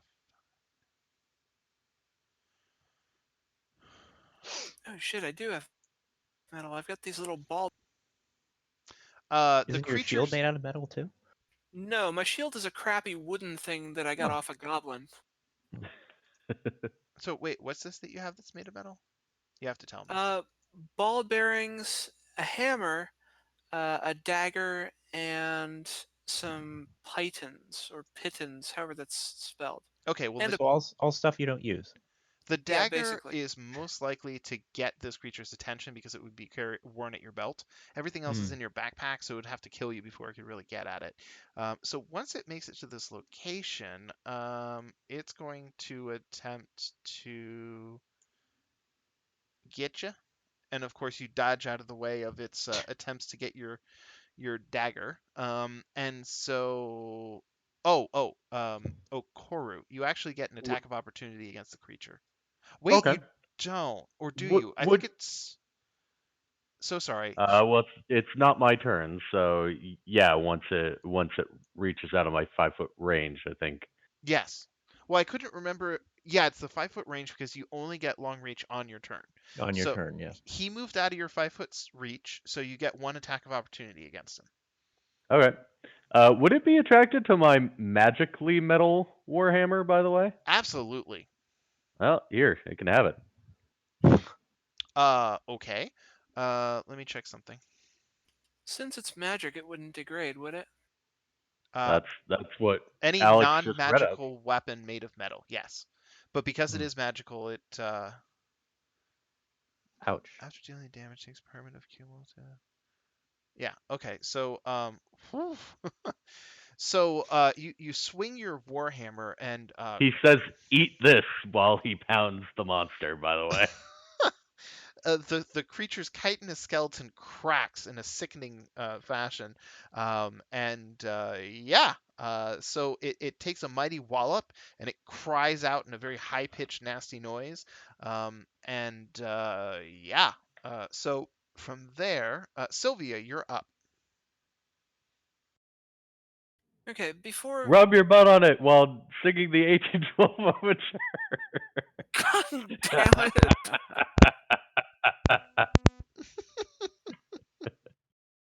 I really don't think that's gonna work. Third time's the charm. So you have mage armor right now, Sylvia, plus your shield? Yeah, I have mage armor and my shield, and I've got armor of Agathis. Well, actually, no. I was about to ask, do I still have that, or were we walking around and like casting spells for too? How long does it last? I think an hour. I feel Um, like we've probably Yeah. been walking for an hour. We this covered a lot of ground. is the last combat that it'll be active for. So as soon as this is done, whether you take damage or not, remove it. Hail the lovely DM. Yay. All hail. Okay. What I'm gonna do, I'm gonna cast Shillelagh as my bonus action, and then I'm gonna wail on this thing with my quarterstaff. Okay.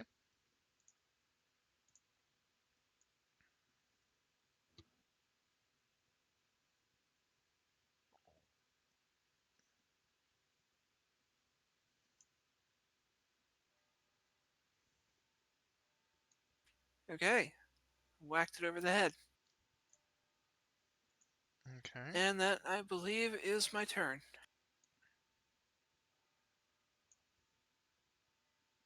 Wonderful. So Haleth was trying to get rushes it to work. forward to prevent or to try to prevent the creature from getting much further ahead. He uses his fist attack on the monster. Howling fists. Amazingly enough, the first one bounces.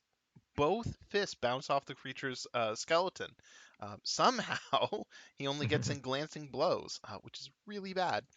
Okoro, it is actually your turn. Howling hammer.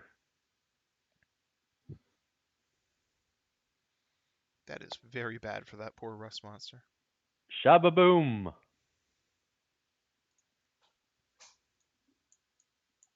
I'm gonna hit it again with the warhammer.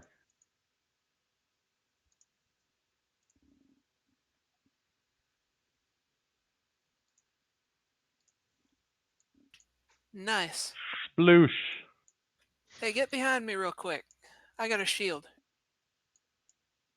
Oh, I was gonna charge this last beast and start in on the damage before he reaches our metallic laden buddies. Yeah, but if like you and Hal are blocking the way and me, then he can't actually get. Okay. Yeah. Well, it's tough to say. Um, yeah. So, anyways, do what you will. Okuru unleashes a nasty flurry of blows, and manages to. Wow, he is just all over the fucking place. Um, flurry of blows and batters the creature to death. It is now Rust Monster 2's turn. I just want to double check. I'm 99% sure. Haleth is wearing leather armor, and obviously he has no appreciable weapon because his fists do more damage. I think I gave him studded leather at one point, and he said no. Even so, like,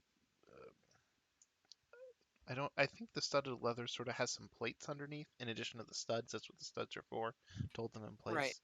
place. So that couldn't really be gotten at by the monster. That's as far as he can make it, if I'm not mistaken. And Come at me, bro. yeah, he's gonna try to bite you. Wow, he actually manages to hit. Gives you ample time to react. D8 coming at your head. Well, reaction, I can't really react properly.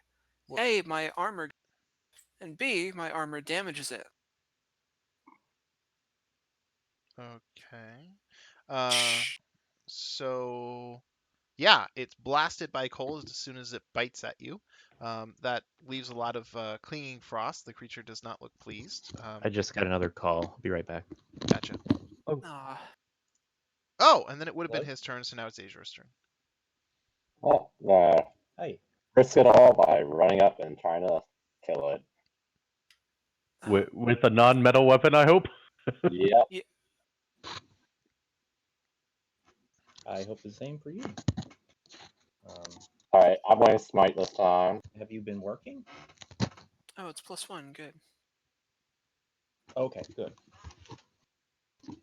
Ooh. All right, I'm going to try and swing again. Mr. Uh, Alex, I think you should Sorry. probably. I should have said something. We just You did it. Mr. DM, I think you should originally they shut mute us down for our 2 weeks, and then compatriot. it got sent to a month. Give me a And now they're second. I talking about have all to. of. Did that work? No. Okay, you have to mute. I muted him so he's not being recorded. If you don't want to hear what he's saying, you have to mute him individually. As near. Okay. Wait a minute. Yeah, just right-click him and then hit the mute button on There should be Discord. a server mute. There is a server mute. Please don't let me forget to take it off. Hold on a second. Reminder to self.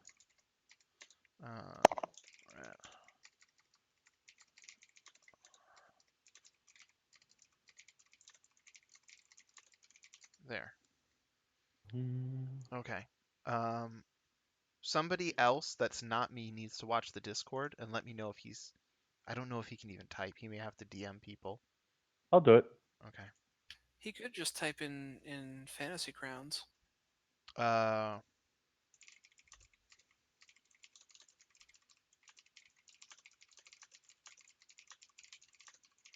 There.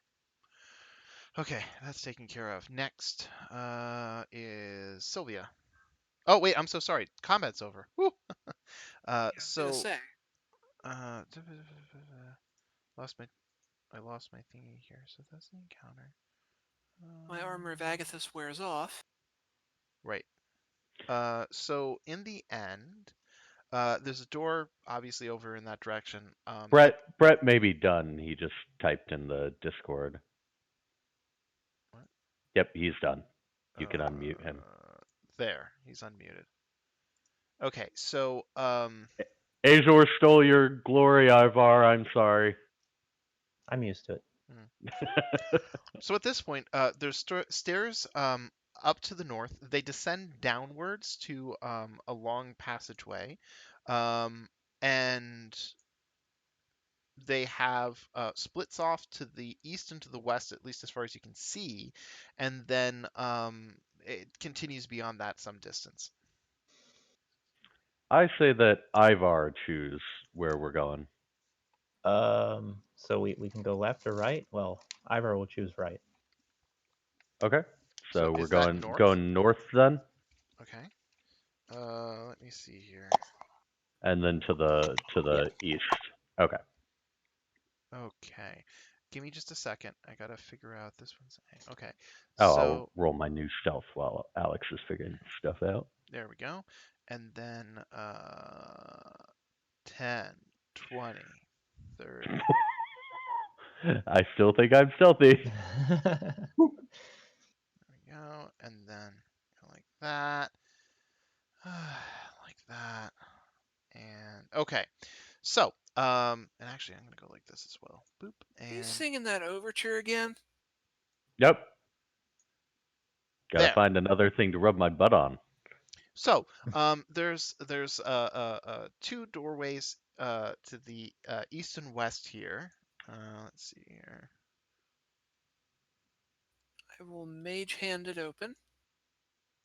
Okay, give The me a store second. that I'm by. Yeah, do you want to be by that door? I'm fine. Okay. So use Mage Hand on the door. The doorknob doesn't even twist. Like it's just firm. Okoro tries to kick in the door. I need a second to check something. Okay. This Well, could get see if we interesting. can get it off. We could see if we can get it off the hinges. Let's see what happens. Kind of wish I had a vial of acid or something though. Melt the hinges. That would be smart. Hmm. Okay. So wait. Okay.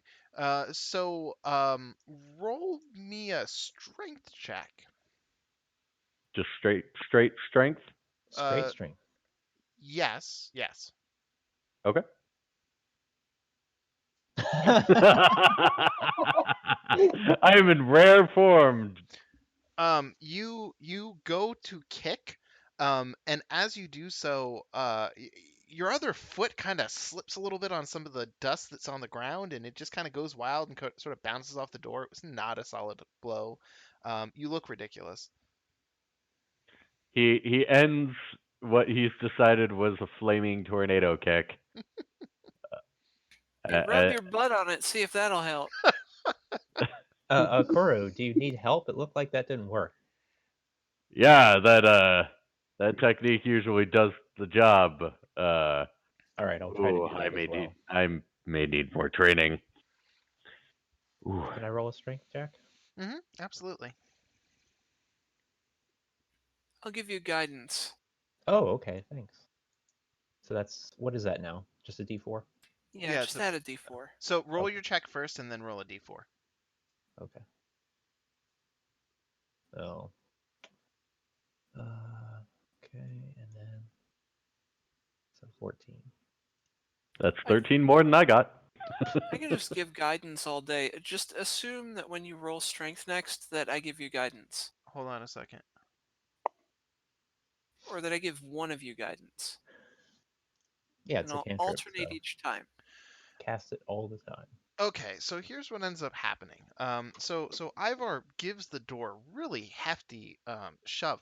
It is really solidly in place. Like it barely even rattles when Hmm. you throw your significant strength and weight against it. And so you're actually a little perplexed because like the door is not that strongly constructed. It's not an exceptional door in any way, but it is quite resistant. And suddenly behind you, you hear the door kind of creak open a bit, and you turn around and see. Give me just a second. I want to make sure I have this race right. By behind us, you mean the door to the west? Correct. Okay.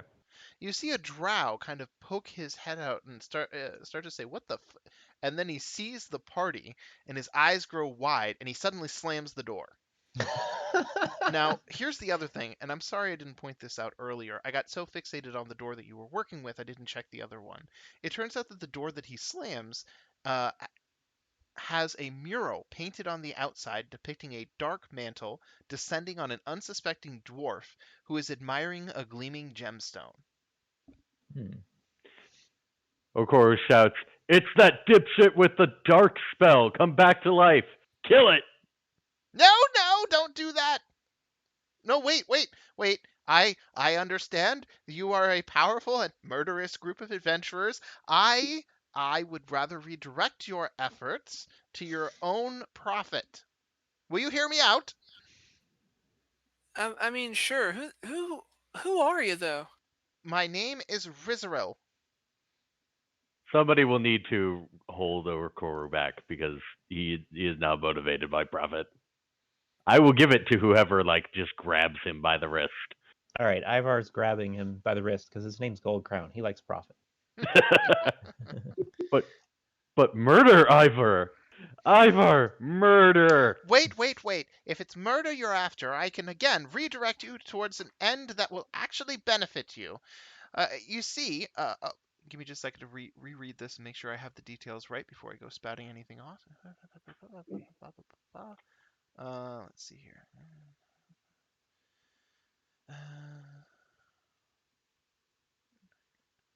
Okay. then Brett, is the reason why Ivar has a gold helmet because his name is Gold Crown? I think it just kind of worked out that way, but we'll take it. won't we? That's awesome. okay, I believe I've got all the information that I need now. So, Rizril says through the door, there are two Xanathar Guild outposts on this level. One is Mhm. far to the north of here, and actually, I need to see the map for a second. The map in my book because it has numbers on it. Let's see, this is two, just a little bit further back. One more, and then the other is far to the east, and then a bit down to the south. If you bring me the heads of both of the outpost leaders, I will provide you with a reward. Aren't you the outpost leader? Come back to life? We Heck, Nah, murdered you earlier. this is a different guy. And didn't you take the head from that guy I already? would think so. there's a Oh yeah, I th- did. there's a pause on the other side of the door, and Azor, thanks to his high perception at the moment, can sort of hear through the door. Is he daft? No, no, that's not me. Wait, you say you have the head on the other side of the door? Um, Okoro well, pulls it Corey out did. and starts mimicking puppetry. I am the head of somebody who had a darkness spell. I suck. Okay. I will only open the door if no one is within 10 feet of it. No tricks. Okay. Okoro takes out his whip. Okay. He Man, starts to back off. Just he starts to crack open the door a scunch, waiting for ill-considered movements from Okoru.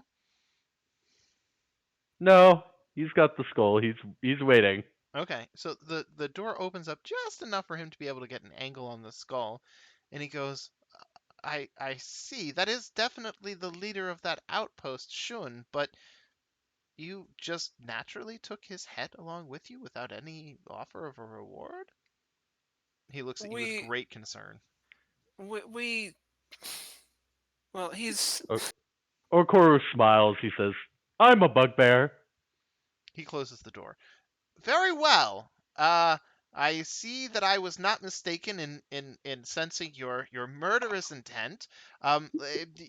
If you can bring me the head of the other outpost leader, the reward shall be yours. Is it something better than having two heads of people you wanted to murder? Yes. I would What agree is with that. that? Anything. I, Uh, I'm gonna like quick aside to Hal and ask. This isn't one of your old pals, is it? heavens no, man. I never associate with Drow. I have Yeah. standards. They include cutthroat thieves and dark priests, but not Drow. Okoro mimes with the head. Yeah, drow suck.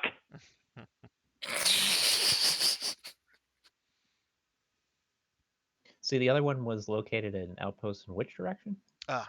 So to try to make this clearer, Hmm.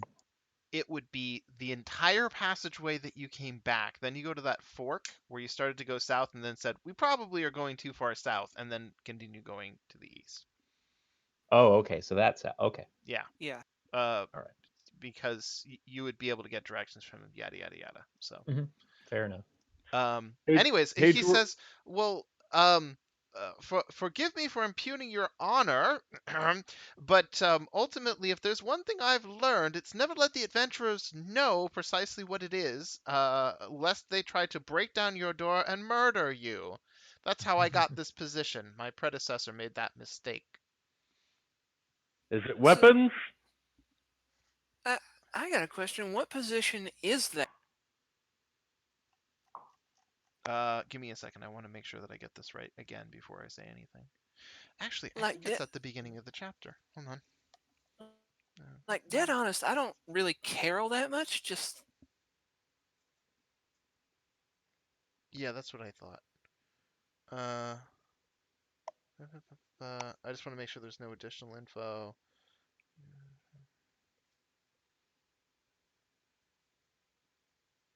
Huh. Interesting. Yeah, okay, I have all the info. Um, I am a member of the Zentarum. Are you familiar with them? I believe that's a history check. Well, no, this is really for the players. If you don't know, he'll just tell you. I don't recall. I definitely don't know. Okay. Hey, The Zentarum are known as the Black Network. They are how do I put this? They're this organization, and they exist exclusively for the furtherance of their members' power. So they want to basically rule the world, and so they have spies, assassins, powerful magi, artificers, enchanters. Like literally anyone who wants to seek power is welcome in the network, and the network, for the Mhm. most part, goes ahead doing what it can to support and further the endeavors of its various members. Um, and so they're just like, for since I think literally every single person here plays Magic, they are the black manaist black mana people out there. They are all about ambition, and he his description of his position within it is that he is essentially an arm of the Zentarum, mapping Undermountain or establishing a power base here. So yeah, there you go. Does that mean you have weapons? I don't know. Hold on a second. See here. I'll be your friend if you have weapons. What? Oh. Uh, I am afraid to answer. You're afraid to be my friend? I'm afraid that if I answer either way, it might be a trick. After all, you do have a man's skull in your hands. Oh, that's because he shot me. I have not Or was shot that you. his friends? It's Listen, true. And you might have weapons for me. listen. I promise that this package contains several items and is valuable. Valuable to whom? Presumably you. Well, That would mean it has weapons. Can you tell us why this door on the other side it won't budge? yeah, this thing is stuck real good. Yes, I arcane locked it. Ah, Oh, all right. And I If I locked rub this my, one as well, just in case you get any ideas. okay. if I rub my butt on it counterclockwise and hum the 1812 overture, will it unlock? Perhaps if you hum a few bars, I might be able to answer your question.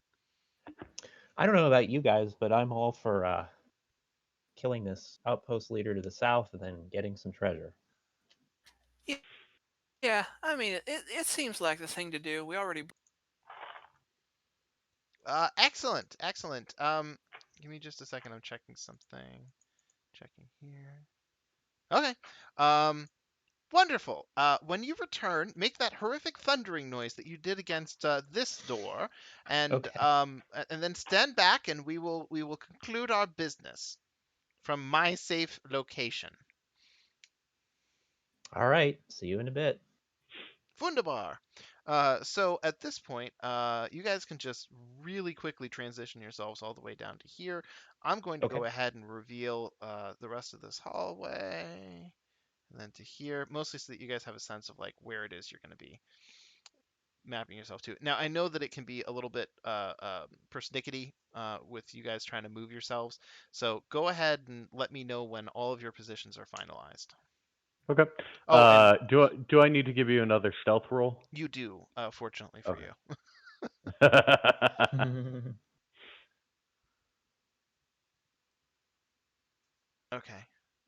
Let's see here. So there, there. Actually, I'll just go ahead and reveal this entire square. Try to get this wall. That should be about right. Okay. Let me see.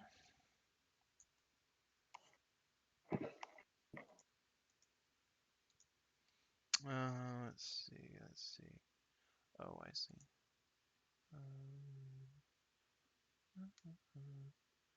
Okay.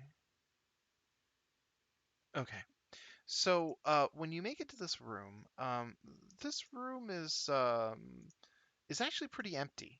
Um, it sounds like there's a connection off to the west with some other room. You can vaguely hear the sounds of some sort of battle emanating from the west. Hmm. It's not super loud, but you can hear it. So somewhere nearby, a battle is taking place Ooh, I like that. We think it's coming from the northwest or the southwest? from the west-west.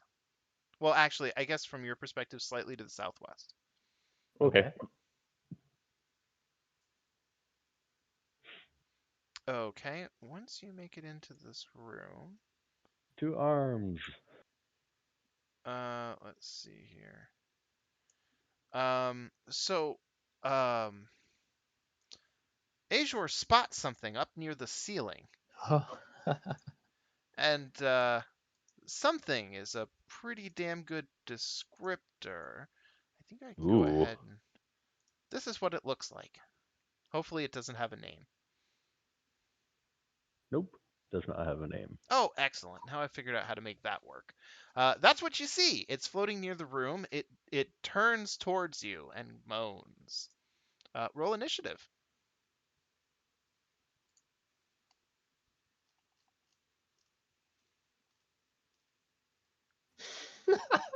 Shit. Uh, Oh, he rolled a 1? I that is actually beat him with a 1. that is unbelievably fortunate for you. So, Starmy, what will you do? How high up in the air is he? I'm gonna double check to make sure I got this right. 20, about 15 feet up. All right, I'll huck a javelin at him. Boom. You hit. Oh, And that's it for me. okay. Haleth is going to attempt to vengefully glare at the creature. Failure. Let me double check something. Okay. What are the other things? Isn't that paralysis, or is that a different condition? Paralysis and frightened. Oh, okay. Oh, okay. All right. I see Ooh. what I need to do. So paralysis, frightened. If you guys still have the, do you remember when I gave you the conditions earlier? Mm-hmm. Yep. Okay. You can use that to check on paralysis and frightened. And Sylvia, you are up. He can't go near Howl now. He can't Mhm. move towards Hal. He can Right. move around the perimeter as long as he maintains his distance. Right. Yeah. Okay, What? Cut out there. I said what I'm gonna do.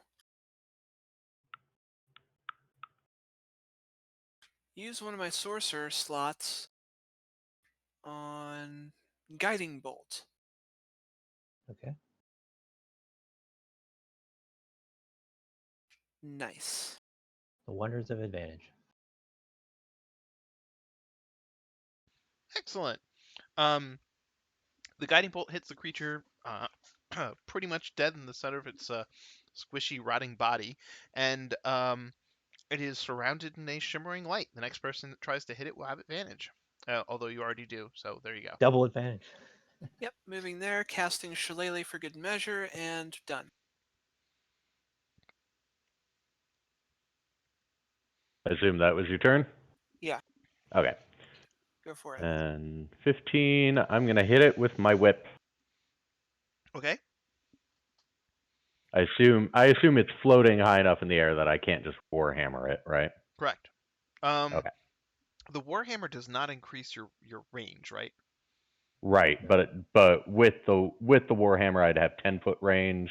Yeah, it's With the 15 whip I foot have up. 15 foot. Okay. Yeah, I you will mean the hit it whip. with the whip. This is why I went Kensei on the whips. And you Okay. hit. I'm going to stunning strike that. Mm-hmm. Whip it So, good. so it needs a DC 14 Constitution save, please. Okay, let's see here.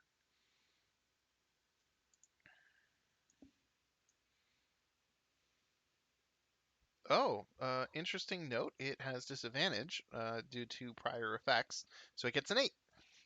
Okay. It is stunned then. It is immune to stun. Okay. Well, now I know.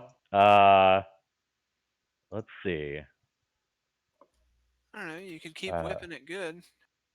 yeah, I'm gonna whip it again.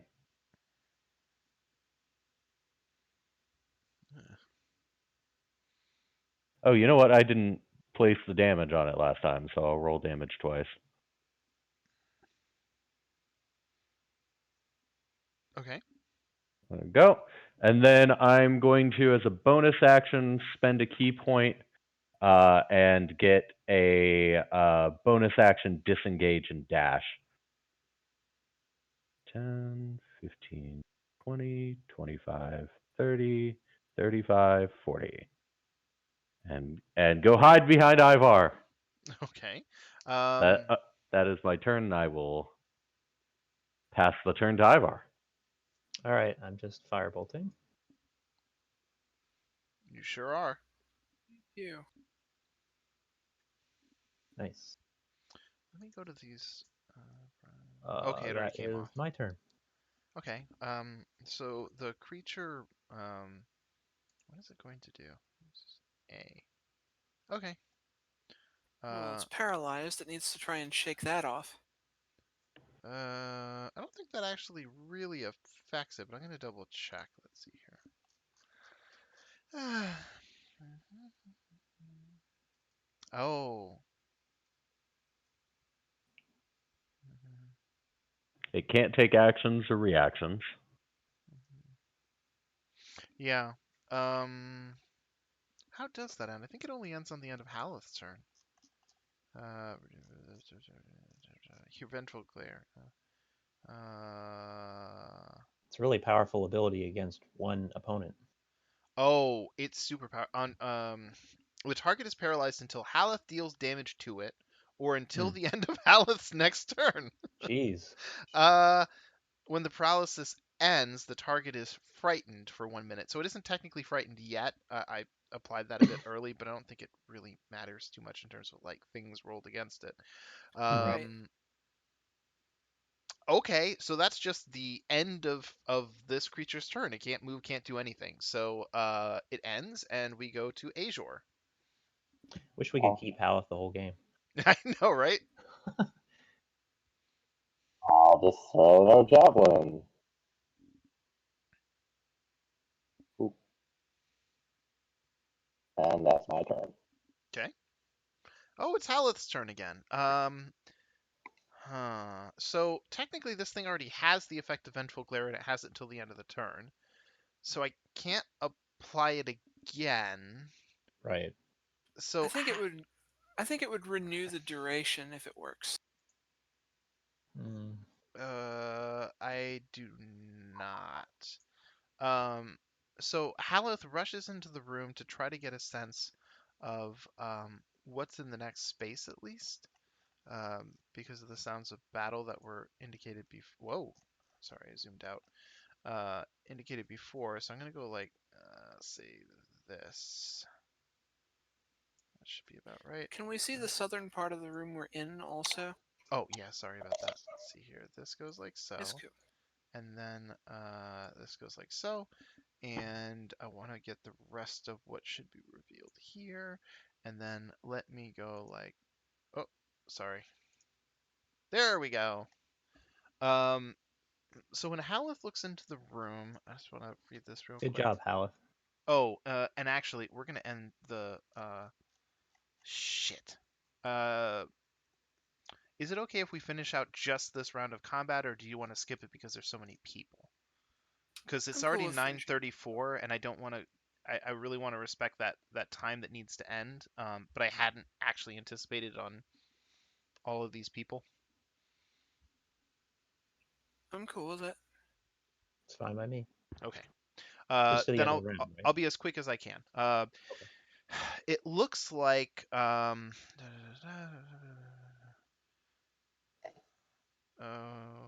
okay, hold on a second. Where is she? Fuck. I think that's her. Okay, so there are a bunch of creatures here. There's a 7 foot tall, powerfully built woman with shaggy black hair and pale skin. There are there are some human thugs and there are some bugbears. The woman is the person in the dead center of all of this. They seem to be engaged in combat, The fight. and Okay. they've just heard all of the noise from this other room, with you guys attacking this unidentified creature. So they're all kind of getting their bearings, but they have some of them haven't acted yet. So, anyways, Hala sees this and shouts back to the rest of the party to warn them. It becomes Sylvia's turn. Okay. Oh, wait. So sorry. If Haleth can see people, you can bet sure as fuck he's going to try to do something to affect them. So he vengefully glares at the closest creature. It Failure. fails and becomes paralyzed. So sorry. Now it's your turn. Yay. And the paralysis ends on the unidentified creature, correct? Yes, it does. I will get to Okay. that now while you're taking your turn. If I can find it in this awful Okay, mess. I'm going to go over here. So it is now frightened. Doesn't Sorry. it doesn't matter where I am Here. specific. Whatever. Yeah. You need to be in a square. Okay. To literally nobody's surprise, this is what I'm doing. Okay. Jeez. Okay. And So. then I'm getting back to cover. So Sylvia darts into the room. She takes a second and lines her hands up and unleashes 2 eldritch blasts. The radiant light sears against the creature's flesh. It moans as chunks of it are smoking and burned away. Next up is where is this creature? I gotta zoom in a One little of bit those further. things.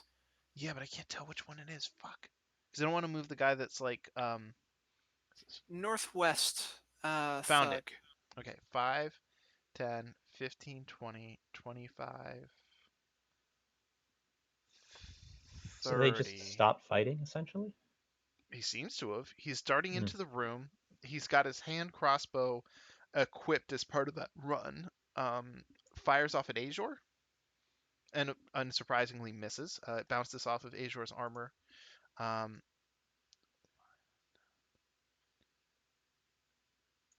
so another creature darts into the room. It's a bugbear. He whirls on Haleth with his Morningstar. Hits Oh no. and lands Not, 9 points of damage. not the soak. He looks satisfied with himself for now. Let's see. Next up is Western thug. so this thug moves into position. He whips out his heavy crossbow, fires at Azure. Automatic miss. His shot goes wide as he comes skidding to a halt. Next up is creature number 2. That one is paralyzed. It can't do anything. Okoro, you're up. Okay, time to take out the bow and arrow.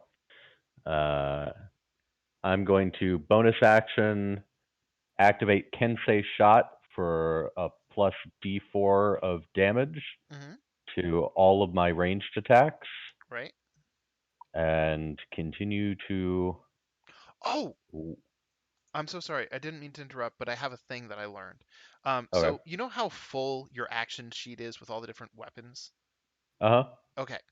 If I let me see, where's your longbow? Found it. I'm gonna grab this. Did it work? Shit. There's a way that I can copy this ability. Delete item, create item? No. There's a way. I'll figure it To out later. add the Kensei Shot of damage. Yes, I can add your Okay. Kensei stuff, and we'll deal with it after this. But Okay, that's yeah, fine. don't Right sign off. now, I'll We'll just. handle it later. Damn it. All right, I'll take a second attack. Oop, for some reason that one didn't actually sink into him. You might want to There you target him first. That way you can't air quotes miss. Okay. Well, that one hit, Now, and are then are you and attacking it, the floating creature? yeah. Oh, there should be -2s. I don't think that would have impacted any of the attacks you make, but just because of your positioning, he has partial cover. Oh, okay. Well, I can move to You would have hit to anyway with a 24, I'm That's my sure. yeah. point. Yeah. But okay, so that was 12 points of damage, Okay. and So then I go and hide. okay. Next up is this guy, 5, 10, 15, 20, 25, 30. Moves to here, like so, and uses a mace attack against Haleth. Hits and lands some extra damage. Next up, 5, 10, 15, 20, 25, 30. Moves to here. Swings Morningstar. Throws the damage. Deals some additional damage. Wait, he rolled a 6 on his attack. Yeah, you missed. Oh, I'm so sorry. He did. Let me reduce that. If I could find him by 10. Let's see here. So this goes to 14. Oops, not 141. And then he died. For a split second, he did. Where is... He felt so bad about hitting Howl. That's weird. Okay, whatever. I don't care. Next up is this guy, 5, 10, 15, 20, 25, 30. As part of his pass by, he's going to use his Morningstar against Haleth.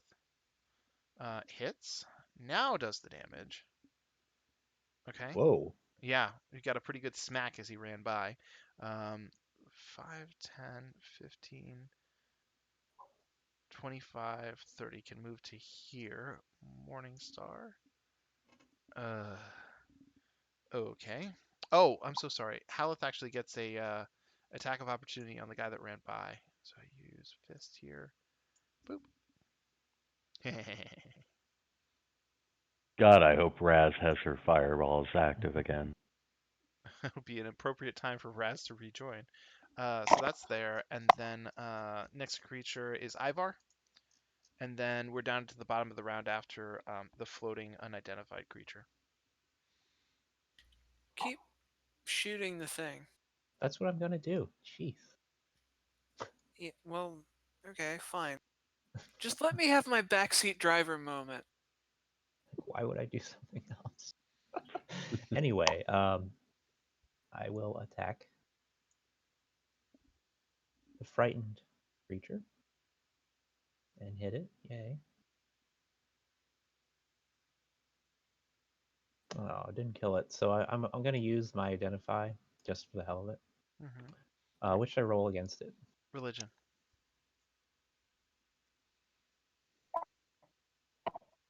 Okay. Okay. You believe that this creature is a beholder zombie. Whoa. Didn't know what that was. Beholder zombies are obviously zombies. They have some of the immunities that undead creatures have, which Mm-hmm. would explain some of its resistance to being stunned. Mm. Interestingly enough, no resistance to paralysis. But moving on, um, it has dark vision out of good ways. It obviously has good perception, as you would expect. Um, it understands deep speech and undercommon, but cannot speak. The most noteworthy thing about this creature is that if zombies have the ability to kind of pop back up sometimes, unless the air quotes lethal damage that they take comes either from a radiant source or a critical hit. Okay, well that's very important to know. Now, Sylvia, you have radiant damage, correct? Yes, I've No, got I'm so one more sorry. guiding bolt. I need to interrupt. This is Yeah, not the same sort of thing as a troll. Like with a troll, you literally cannot kill it without fire or acid. Okay. Okay. With a zombie, it's just a chance that if you hit it with something other than radiant or a crit, that it may pop back up. Okay. Still, why take the chance? Well, This is very important. yes, it Yep. is. And so, above and beyond that, these creatures, due to their undead nature, some of their magic has decayed along with their body. Mm. Normal beholders have as many as 10 eye stalks, oftentimes. This creature only seems to have 4 functioning eye stalks. Not that it's gotten a chance to use any of them. Okay. Well, my guess is that we can probably assume that he's one. What do you have available for Radiant? Isn't Eldritch Blast radiant? No. Eldritch It's Blast force. is force damage. It's not radiant. Oh, I thought it was changed by virtue of your class features. No. I didn't No, know. the damage type doesn't change, but I do have Sacred Flame and one more Guiding Bolt. Okay. Okay. All right. Well, we'll just want to make sure. I think it's probably within that lethal, but It's hard to tell. yeah. I mean, the Okay. Good to creature's know. already decayed so far, and you've dealt a lot of damage to it. Right. But anyways, that's what you learn. So that's the end of your turn. Yes. Yes. Okay. So now it's the Beholder Zombie's turn. Oh, actually, I'm so sorry. I want to do one more thing. There we go. The Oops, that's not it. There we go. I fixed some of the creature descriptions. Bugbears show up properly, and you've seen Xanathar thugs before, so Hmm. Sure have. yeah. Moving on. Let's see here. So I have to roll this. Okay, so it gets that, and then I get to choose my target, and this is person. So the best choice is you, but you're not an option. Can I? Oh. I should have action surge to kill it. Well, then again, I don't have Radiant, so whatever. Uh, Well, we could at least see if it's within kill. oh. Okay. Well, let's see what You know what I happens. mean. Yeah. That's a +4 because I have a aura protection, Okay. which is encapsulated in. Let me show you how. Pull up your character sheet real quick. Yeah. Hold the control button, mouse over strength, and then use mouse wheel up. You said abilities or saves? Saves. Okay, I see what you mean. So here's the thing. The plus in the upper right hand corner will tell you how much it's adding. It should be +4 to all of your saves. And Mm. so as a result, you can just scroll wheel down until you have no plus, and then you'll get back to whatever your base save was. Does that make sense? Yeah. Okay, so go ahead and use that control and mouse wheel up until you get to +4 for all those saves. Obviously, this isn't going to have the effect. I just want to check something real quick.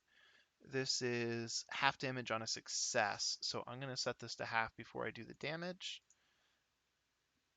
And then also, I know this is super annoying, but literally every person in the party kind of needs to know how to do this because if you're within 10 feet of Azure, I believe that's your radius, right?